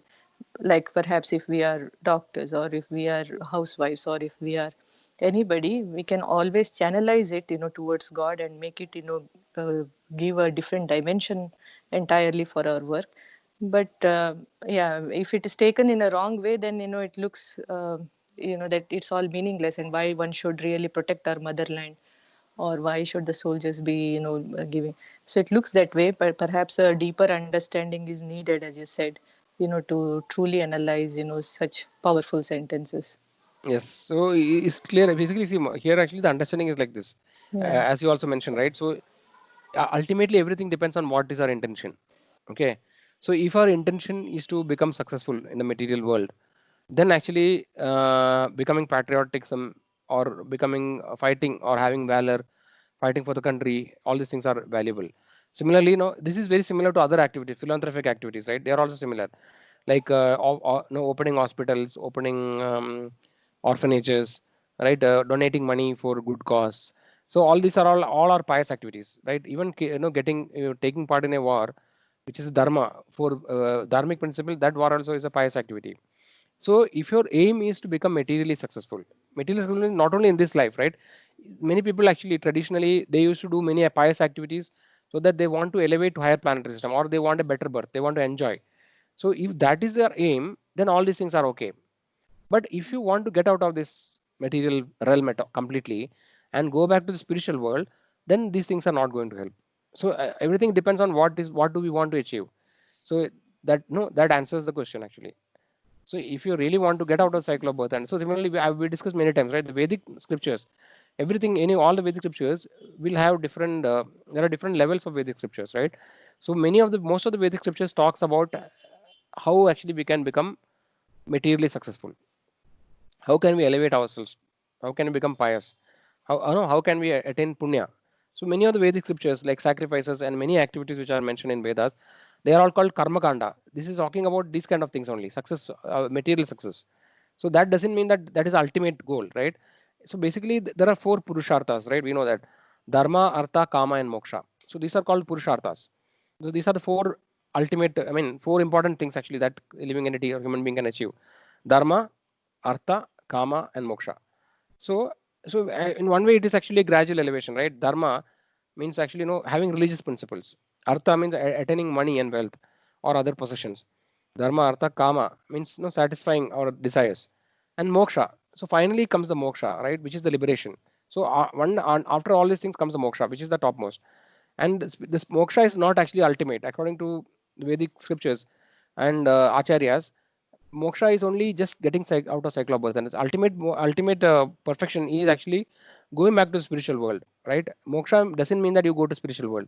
Moksha, the liberation can be of different types. We have discussed about it, right? Impersonal liberation is there actually, which is the aspiration of the yogis. Most of the yogis, right, and gnanis, they aspire for the impersonal liberation, which means that becoming kind of a void, or no merging into the Brahman. But beyond that actually is the spiritual world actually. So everything depends on what is our destination, what is our goal. So based on the goal, something may be good or something may be right or wrong, right? But ultimate knowledge, the transcendent knowledge, is the topmost, which is called the absolute truth, right? So the normal truth in the material world are relative, as we discussed, right? So what is true, what is right and wrong is relative in the material world, across cultures and across different things and different perspective. But absolute truth and absolute knowledge is not relative, it is absolute. There is no two ways of looking at it. But most of the people doesn't have information about absolute truth, right? So from the There is absolute, absolute, yeah, there is yes, absolute truth, Prabhuji. However, it doesn't mean that, that it cannot be achieved through one's profession. I get your point entirely, that it is only through Bhagavad Samarpana that we understand, Bhagavad Kripa is or the grace is possible through only Samarpana Bhava and a total surrender, trying to wean ourselves off the material understanding and aligning ourselves to the goodness principle is the only way, uh, to be, kind of be on the yeah. path. However, if we consider that, then all professions, will have to lose, their profession, to understand. If we understand even theoretically that that is the way, there is a great danger that people may shun their duties and the society system will fall. And that Mm, is why, is it not that, in the Sanatana Dharma or in the Vedas itself, that there is a structure, first, there is a brahmacharya where we understand entirety of this principle of how a life has to be led and for what reason and what is the lofty goal of life. Is it materialistic gain, or is it everything is towards Ishvara, or or the Bhagavan or Krishna? It is towards that. So if once they understand, the brahmacharya phase is over, where they have gained the supreme knowledge as to why they are born and why is the necessity and what is the conduct of life, then they go into grahastha dharma, where they have a family, so that a soul is born, who can have his fate or karma to be done. So that has been revered as well, and that is mm, why Mata Pita are given the stature of God. That there is a family life, which is a grahastha ashrama, where you are also not only having a family, but also you are having a profession where you support the society, because the society has to live. We are living safe because it has been, there is a give and take. Really, I do something which may benefit others, others are doing something which is benefiting us. So mm, all of us cannot be monastics, and that is why everything has to be, there is a varnashrama because of that. correct. And once you do that, once because you have entered that stage through brahmacharya, you have understood the knowledge already, when to exit that as well. The Mm, grahasthrashrama is, as I understand it, it's in current age, with the current lifespan and all, say up to 50 years or so, you do your contribution to the society, because you are all the time taking from society too. So you have got an obligation to give back to society in many ways. mm, And then you do that, and then you again retire from that, again you recede from that. It doesn't mean that all through grahastha you were never devoted to God, or you try to build up that, you keep up the pace, you do whatever you can to mm, understand this and always remain in touch. However, duties are important, because otherwise we can see that the system will fall, and because of the wrong understanding. That's what I felt, that when Krishna said swadharma is important, is to not to say that that supreme and what I understood was, to endorse my view, say Kabir Das or other bhaktas as well, mm, throughout the history, we can see that they had a profession to do, but they gained the highest proficiency in their devotion, even while conducting their own business. They were doing that. mm, They were something in their life. However, that profession did not gain the supremacy in them. Bhakti gained the supremacy in them, and they showcase to the world that it is possible, even when you are doing even being a grahastha, even being somebody who is doing some job, you are able to still get close to God principle and God understand, and have a elevated spiritual life. This is mm, what I understood. And then when a state comes where your karma and your understanding, there is a grace where it is very much possible that your fate aligns you to break off all these, duties and bound duties and all, and you are in a much favorable position where you can do exactly, devote more and more time.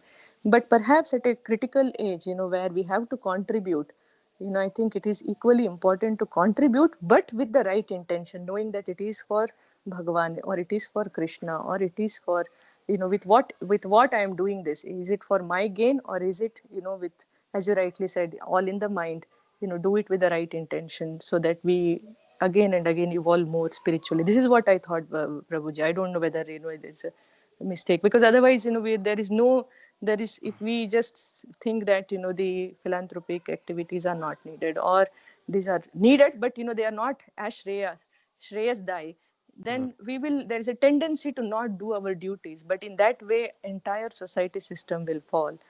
So this is my scare, really, that perhaps one should evolve, and naturally when you evolve and the situation becomes favorable, there will be a place where, you can definitely declutch yourself from the worldly, things more. And this is what I thought, that is how it is. I don't know, I need your guidance on that. Yeah, very nice. See, whatever you told, Mataji, there's nothing which is contradictory to what actually we have been discussing. Okay, again, just like this particular slogan, how are we looking at from different perspectives? Same way, the duty to the society, right? Which is the aspect actually which you are basically, there is a kind of you feel that you are torn apart, between two aspects, like whether actually the society. So, for example, you are doing a profession which actually is service, considered a service to other living entities, and now actually our goal is there to become perfect and return to spiritual world. So whether they are, how they both can be done together. So as we discussed many times earlier, Mataji, so this Varnashrama system, Krishna says that Chadurvarnyam Maya system, Gunakarma Vibhagasa. He says that Chadurvarnyam Maya system. Krishna saying that this Chadurvarnas I have created, which is actually Brahmana, Kshatriya, Vaishya, and Shudra. So that means that this is actually, of course, this is as part of the Vedic culture. It is part of the Varnashrama system. Is actually created by the Supreme Lord Himself. Okay, now the question is that. Just like, like for example, in a study there will be different kind of levels, like, or different universities are there. Like initially you go to kindergarten, then school, high school, then actually we have graduation, post graduation, and in post graduation also there may be like IITs, and then very reputed institution, right? So but actually people may be studying in different schools, but all of them are not same, right? Somebody who's studying in an IIT or a very reputed institution, he actually is in a different ball game or different level, and somebody else in doing some other institution is in a different level. So similarly, what I'm trying to say is that so Varnashram system is actually meant for the general public or all the people. Basically, see, majority of the people, the world actually today, the Earth planet has so many. I don't know how many it is a population. So many billions, right? Is a population. So I don't know, some billions of population. This many living entities are there, human beings are there. So in that, actually, hardly Krishna says no. Manushyanam Sahasreshu Kashchid Me Priya. What is the sloka? Basically, what it says is that there are so many of millions of people. No, hardly very few people take interest in the spiritual topic, right? Of the people who take interest in spiritual topic, hardly very few know me in truth, right? So ultimately, the people who are attaining self-realization or perfection is very very rare. They are very rare actually. So hardly like 0.00001% of people maybe attain perfection. Okay, so different people are in the different stages of their progress or evolution or going back to spiritual world. Okay, so this Varnashrama system is meant for the general populace. So if all the people engage in the service and follow their duties, prescribed duties, then there can be a society which is harmonious, and everybody's desires, like it can be, everything can go on nicely, as you told, right? The society can run nicely. Okay, so that understanding is correct actually. So doing the Varnashrama duty is definitely right thing to do. Okay, but whether so how, like for example, one of the ways of progressing is, we can take many lifetimes to attain perfection. So if you only follow Varnashrama, then actually you may not be able to perfect in one lifetime. Okay, but for example, our acharyas, even Prabhupada, or previous acharyas, what they're saying, as you rightly told, 50 years is considered as, in Vedically, according to Vedic culture, we have this, as you told, like Brahmacharya, Grahastha, Vanaprastha, and Sannyasa. So 50 years is considered as the age at which actually one can actually leave the family, which is, you can become a Vanaprastha, and or you can directly become sannyasi, right? So so if you want to go by the normal progression, then actually we can follow the Varnashrama system. Okay, so Varnashram system will gradually progress. So it is meant for the general populace. Now, if somebody wants to make a very fast progress, right, in the spiritual life, then actually it is not necessary that he has to do Varnashrama, right? It depends actually what is his duty. So this is I'm giving a general information, okay. But in practically, if you look at, for example, our society, like whatever movement of Prabhupada and Chaitanya Mahaprabhu, today's world, there are so many devotees who are actually doing their jobs. Everybody. So for example, myself actually, I'm working in an IT company, right? Kripam Prabhu is working in an IT company, and there are many other people who are many profession. Like we have a hospital called Bhakti Vedanta Hospital in Mumbai, where actually all the people employees are actually they are doctors and there are other professions. So they are all doing having families. And in Chaitanya Mahaprabhu's movement also we see he has glorified devotees who are grihasthas. So it is so we are not saying that no we should not do our duty etc. Okay, we can perfectly do perform our duty, but actually we have to convert our duties and activities in such a way that actually it's a service to the Supreme Lord, to the Lord. So how can we do? So some kind of services it may be difficult to convert, but some other services actually it may be easy. For example, if you are running a factory which is actually a slaughterhouse, then it is not possible. Or if you are running a liquor brewery, which is a liquor shop, manufacturing this thing, then it is not possible. But other professions, general professions, we can do. We can make it a service. For example, what is important actually, we told now preaching is essence, right? So we are treating the patients for material diseases. We can also give spiritual knowledge to them because whenever there's a relationship between a doctor and a patient, there is a kind of dependency because the patient is trusting the doctor to treat him, right? So and then there is a readiness to accept things. So we can also give spiritual knowledge. For example, one of the great acharyas in our sampradaya, Bhakti Vinod Thakur, who actually is Prabhupada's spiritual master is Bhakti Siddhanta Saraswati Thakur. His spiritual master is Bhakti Vinod Thakur. So Bhaktivinoda Thakur was a magistrate. No, he is a pure devotee. He is a Nitya Siddha. And Bhaktivinoda Thakur was a magistrate actually. He was doing performing his, he was the most efficient magistrate at that time. He used to work for only like 4 or 5 hours. In that time, he used to dispose maximum number of cases. And then he was very perfect actually. So like that, so many, even Srila Prabhupada itself, Prabhupada, our founder Acharya, he was a businessman. He was having his pharmaceutical company. He was running it actually.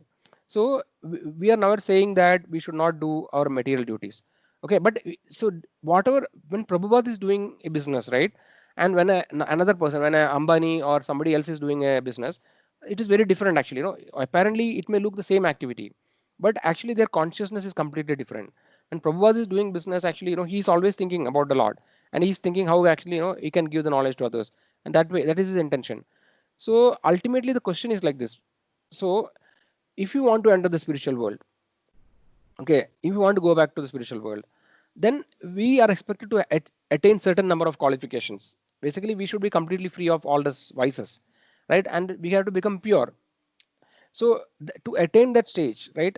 Basically, we should be completely detached from all material things. If you have even one small material desire, like Prabhupada, somebody used to tell an example. Even if you have a desire to eat one gulab jamun, then you cannot go back to spiritual world. Just that's just one way of giving a crude example. But if you have a small desire to continue in the material world, then actually we cannot go back to spiritual world. So the question is that whatever be, let it be any situation, we should be able to achieve that state by which we qualify to enter spiritual world. So now question is that it is up to us which of the paths should I take, right? So that is why we see that some people they become brahmachari, like in the young age they become brahmachari and then they never become grahastha, they directly become sannyasa. So these people, the devotees who are such having such dedication, their going back is 100% guaranteed in one lifetime because they are completely dedicated to the Lord. But that is not possible for every us, all of us, right? So that is why acharyas have given us a process which is already there, right? For us, what is given is that in the beginning, we have to follow these regulatory principles. We have to do the activities ABCD. So chanting the holy names of the Lord will take around 2 hours, let's say, per day, or 1.5 hours. Then actually, we do read some Bhagavatam. So basically, all the spiritual activities together, at least 4 hours, we should spend in a day, possible, gradually. And then this is the starting. And as we continue to do chanting, etc., the Lord give us more and more intelligence from within, and then we increase our devotional life. But ultimately, the question point is that without attaining the qualification, which is very high, the stringent qualification or stringent criteria to enter the spiritual world, whether we are able to achieve that. So there are devotees, like in Chaitanya Mahaprabhu's pastime, there is Pundarika Vidyanidhi. He was a very advanced devotee. Okay, he actually, they are all from spiritual world in fact. But Pundarika Vidyanidhi was a very opulent person. He was a very rich person, always used to wear silk garments, right? And then no, he was always actually, you know, kind of, apparently when you look at him, you will not understand that he's a devotee at all. No, he looks like a very normal person actually, you know, like a very enjoying kind of person. But internally he was very pure, right? He was very advanced. So the point is that ultimately, whatever we are doing externally doesn't matter. No, whatever profession you are, ultimately, how much our consciousness has developed and how much our consciousness is able to engage in the service of the Lord, that determines the final progress, and no, and whether we'll achieve the necessary criteria or not. So everything depends on that actually, right? So there is no one, like, no yes or no answer. But if you look at the scriptures, as you rightly told, the Vedas and scriptures actually gives a way by which one can gradually progress, and varnashrama system and doing swadharma definitely is actually the right thing to do. But no but I no, but if you don't make faster progress, as we no, like let's say we do surveys, but then unless and until we dedicate more and more, we may not be able to achieve the desired state in one lifetime. So we may have to take another life actually, right? So let's say you made some progress in varnashrama system, you became a pure devotee, like gradually you make progress, and you know, you understood more and more. So but if our profession is such that most of the time we are not able to think the Lord, right? Think about the Lord, and we are completely engaged in material activity, then it will be very difficult for us to make progress. But if you are doing that, like for example, what Krishna says, Arjuna, Tasmat sarveshu kaleshu mamanusmar yuddhaja mayarpida mano buddhir mame vaishisa samshaya. Krishna says that Tasmat sarveshu kaleshu mamanus. So thinking me, you fight Arjuna, right? So Krishna, this is what Krishna is telling Arjuna. So right, you think of me, sarveshu kaleshu mamanusmar yuddhaja mayarpida mano buddhir. No, you surrender your mind, or apply your mind and intelligence in me, thinking about me. Mayarpida mano buddhir mame vaishisa samshaya. You will definitely achieve me. So if you are doing any profession which is not a spiritual profession, right? Let's say material profession we are doing, we have to think that, consider how much actually we are able to remember the Lord and how much we are able to surrender to the Lord. So ultimately, the internal surrender, that whatever you told rightly, right? That arpana or whatever, no, the dedication, or how much I am able to surrender, and how much I am completely able to depend on the Lord. We have to come to a stage where we have to be fully depending on the Lord. Because see, what we have to understand is that this entire material world is created by the Lord, right? For example, if you take other societies, no, Prabhupada used to give this example. We are having so many mechanisms. The human beings have created so many artificial mechanisms to run actually this material world, right? We have these artificial factories where we manufacture nut and bolt. And Prabhupada used to say that with nut and bolt we cannot fulfill. We cannot live with nut and bolt.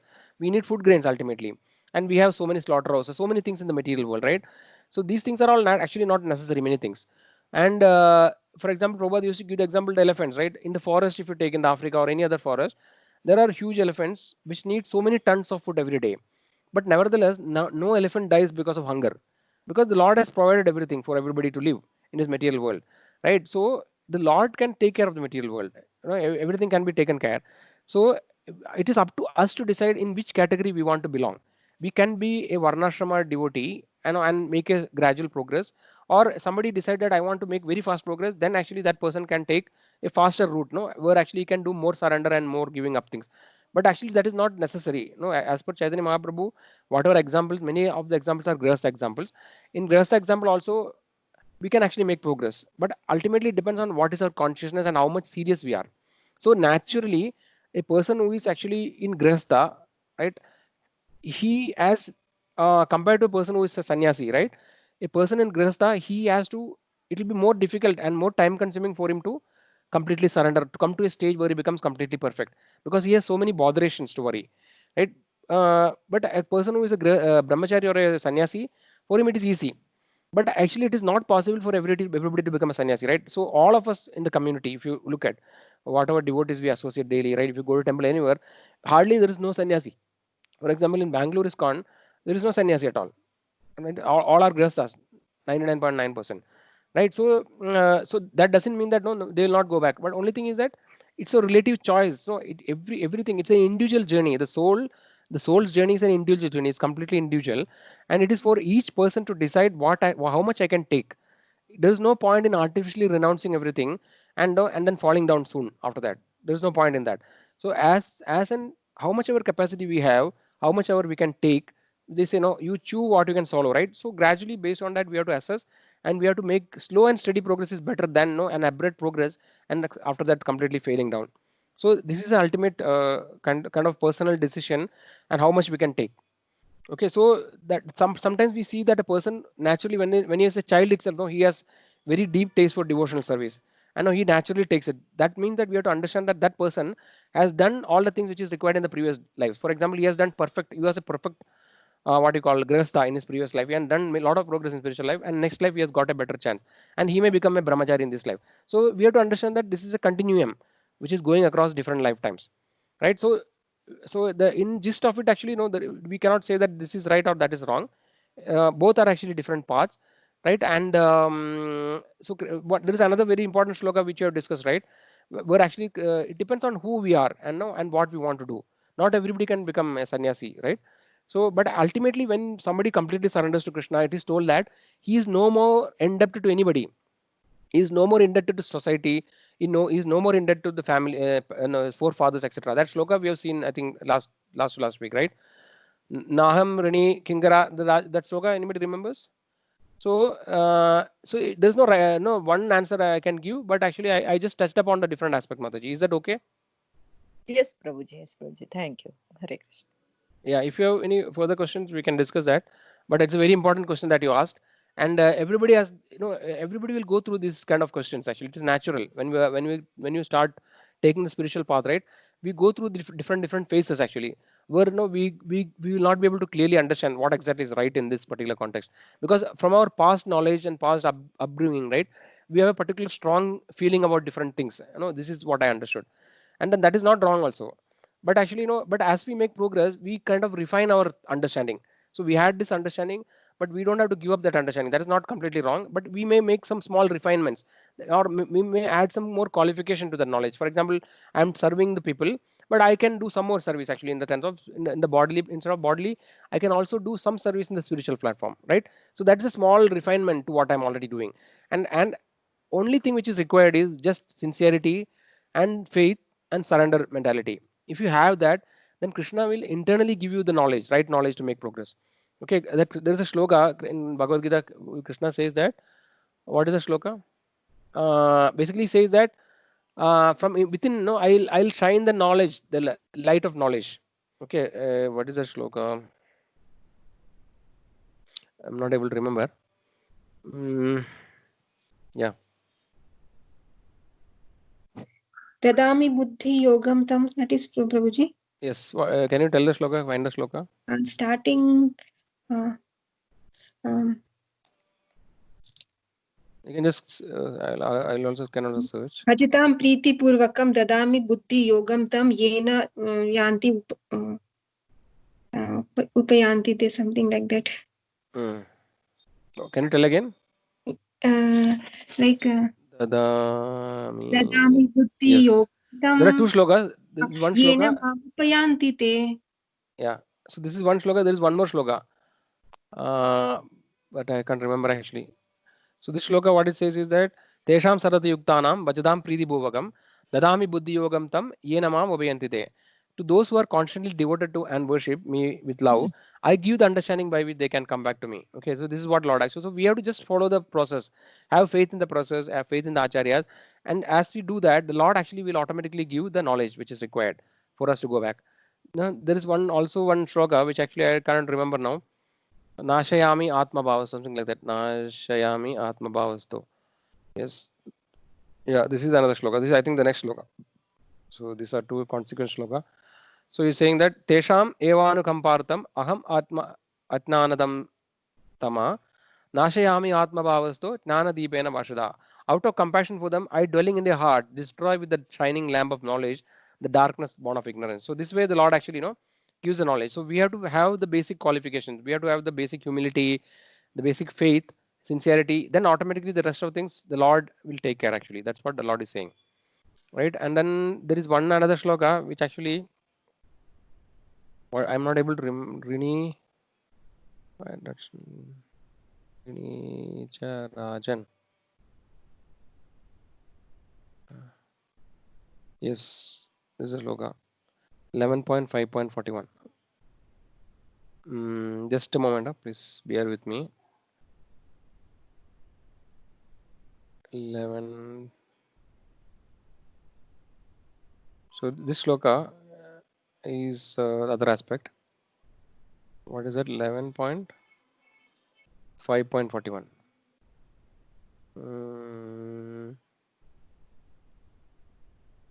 What is that?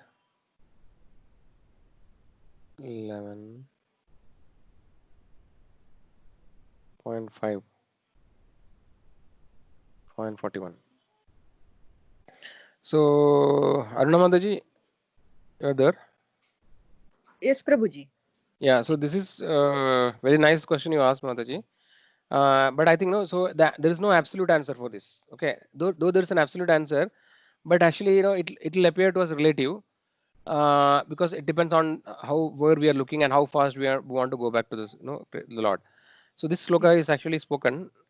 Devarshi Budaptananam Pidranam Na Kingaro Nayam Rini Charajan Sarvatmaya Saranam Saranyam Gado Mugundam Parihartya Kartam. Very, very significant sloka actually. What it says, O king, one who has given up all material duties and has taken full shelter of the lotus feet of Mukunda, who offers shelter to all, is not indebted to the demigods, great sages, ordinary living beings, relatives, friends, mankind, or even one's forefathers who have passed away. Since all such classes of living entities are part and parcel of Supreme Lord, one who has surrendered to the lotus service, Lord service, has no need to serve such persons separately.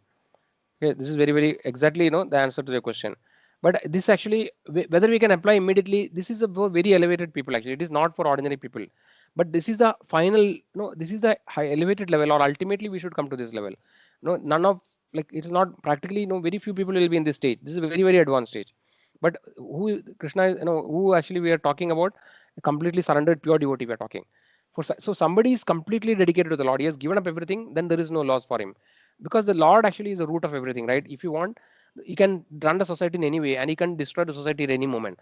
In just a moment's notice, he can completely destroy everything. And he can, if you want a society to run nicely, he will do that also. So he is the root of everything. He can do everything, right? If he has created such a wonderful manifestation, he can do everything what is required. So we are just part of that activity. That's all. Okay, one who has not fully surrendered to the devotional service of the Lord undoubtedly has many material duties to perform. Every ordinary conditioned soul is recipient of innumerable benefits given by the demigods who provide sun and moonshine, rain, wind, food, and ultimately one's own material body. One who does not reciprocate with the so this is here is talking about little bit about Vedic sacrifice, etc. Because traditionally, the duties were sacrifices, etc. The people used to conduct different sacrifices, right, to please the demigod, etc. But nevertheless, in the modern world, we do the duties, right, which are a little different, but they are also duties. When we wake up in the morning, our mind is refreshed by the sweet singing of birds, and on the hot day, we enjoy cool shade, etc. We accept innumerable, so basically different kind of obligations the living entity is having, to the nature, etc. What it explain. Nirnam means human society. Until one becomes devotee of the Supreme Personality of Godhead, one is certainly a product of a society. We receive mundane education, culture, tradition, and protection from the society in which we live, and thus we owe great debt to society. This is exactly the point, right? Of course, our debt to society is not simply to the present order, but to all the forefathers and ancestors who carefully preserved moral and social customs. So their descendants could live peacefully. Therefore, the word Pitranam and forefathers indicate the debt to previous generations also. Okay, in fact, members of Krishna conscious society are sometimes criticized by materialistic person for giving too much attention to Krishna rather than working to fulfill of the above mentioned obligations. So, Aruna Mataji, this is exactly to your answer. You basically the same thought which you are having. It's echoing here. Okay, rather than working to fulfill the above mentioned obligations. In reply to this, Bhagavatam states that Yada Taror Mula Nishechanena Tripyandi Tat Skanda Bujopashagaha. This we have discussed earlier. If one waters the root of the tree, automatically all the branches, twigs, leaves, etc. are also nourished. There is no need for nor any effectiveness in separately pouring water on the branches, twigs, and leaves of a tree. The water has to be placed on the root. Similarly, pranobha cha yadendriyanam. Food must be placed to the stomach. I think this we already discussed, right? So the point is that when the Lord is satisfied, then everything else will automatically fall in place. Is what is the point here? Everything is emanating from Krishna, everything is maintained by Krishna, and at the end, everything is merged into Krishna. The Supreme Personality of Godhead Krishna is the supreme benefactor, friend, protector, and well-wisher of a living entity. And if he is satisfied, then automatically the whole world becomes satisfied. Just as all the bodily limbs are strengthened and satisfied on the example is given that a man who is working as a personal secretary to a great king has no further obligation for petty minor kings. Undoubtedly, ordinary person has many obligations within the material world, but according to Bhagavad Gita, Mayeva Vihidan Hitan. It is actually the Supreme Lord who is giving all benedictions. For example, one receives one's body by the mercy of parents. Or sometimes we find that particular man or woman may become impotent and give at a given moment. Sometimes deformed child is born and sometimes child is born dead. Often sexual acts fails to produce pregnancy at all. So although all parents desire beautiful, highly qualified child, this is often not the case. Thus it can be understood that ultimately it is by the mercy of Supreme Lord that a man and woman are able to produce a child. It is by the Lord's mercy that man's injection and protein, etc., etc. Okay, so the point what we are trying to say is that there is a lot more actually. So don't have time to go through all this. We can go through it separately. So yes, Mataji. So the point is that no. So how? So not everybody will become a sannyasi. Only very few people, or the people are percentage of the devotees are completely giving up everything. So majority of others are actually continuing in their grihastha trying to do their duty. But ultimately the point is that at some point of time, right, before we can go to the spiritual world, we should come to a stage where we are completely surrendered to the Lord and completely depending on Him, and understand that He is the root of everything, right? And we should be free from all the vices or all the material desires, etc. So that pure stage we have to attain before we go to the spiritual world. That is the ultimate reality. So now how much time I should take for that, and how much what process or how much I am ready to wait, how fast I want to make progress, etc. These are up to the individual living entities based on where they stand in their spiritual evolution. So this is not for this there is no general answer. So how based on what we can do, we should do. That's all. The simple answer to the question. It is not wrong, to do the duties actually. And then it is also the process also mentioned in the scriptures, varnashram system. So there is no wrong. Only thing is that it may take more time, and then that is okay actually. But what we have to do is that whatever duty we are doing, we should all parallel try to increase our attachment to the Lord, right, and to come to that stage. So that effort, how much we are putting, is what is more important. It doesn't matter what we are doing, what profession we are engaged. So that should be the goal ultimately. Is it okay? Sure, Prabhuji. Hare Krishna, Prabhuji. Thank you. Okay, Mataji. I think we have already overshoot the time today, but I think we have finished the topic, main topic. Yes. So now we have to. I think we don't have time for the questions. Anybody has any questions? So I think these questions we have already answered. I know we would have answered it. Sitting place soul. How does lust influence conditioned soul? How do identify himself matter? Okay. Any other questions beside these questions? Anybody has?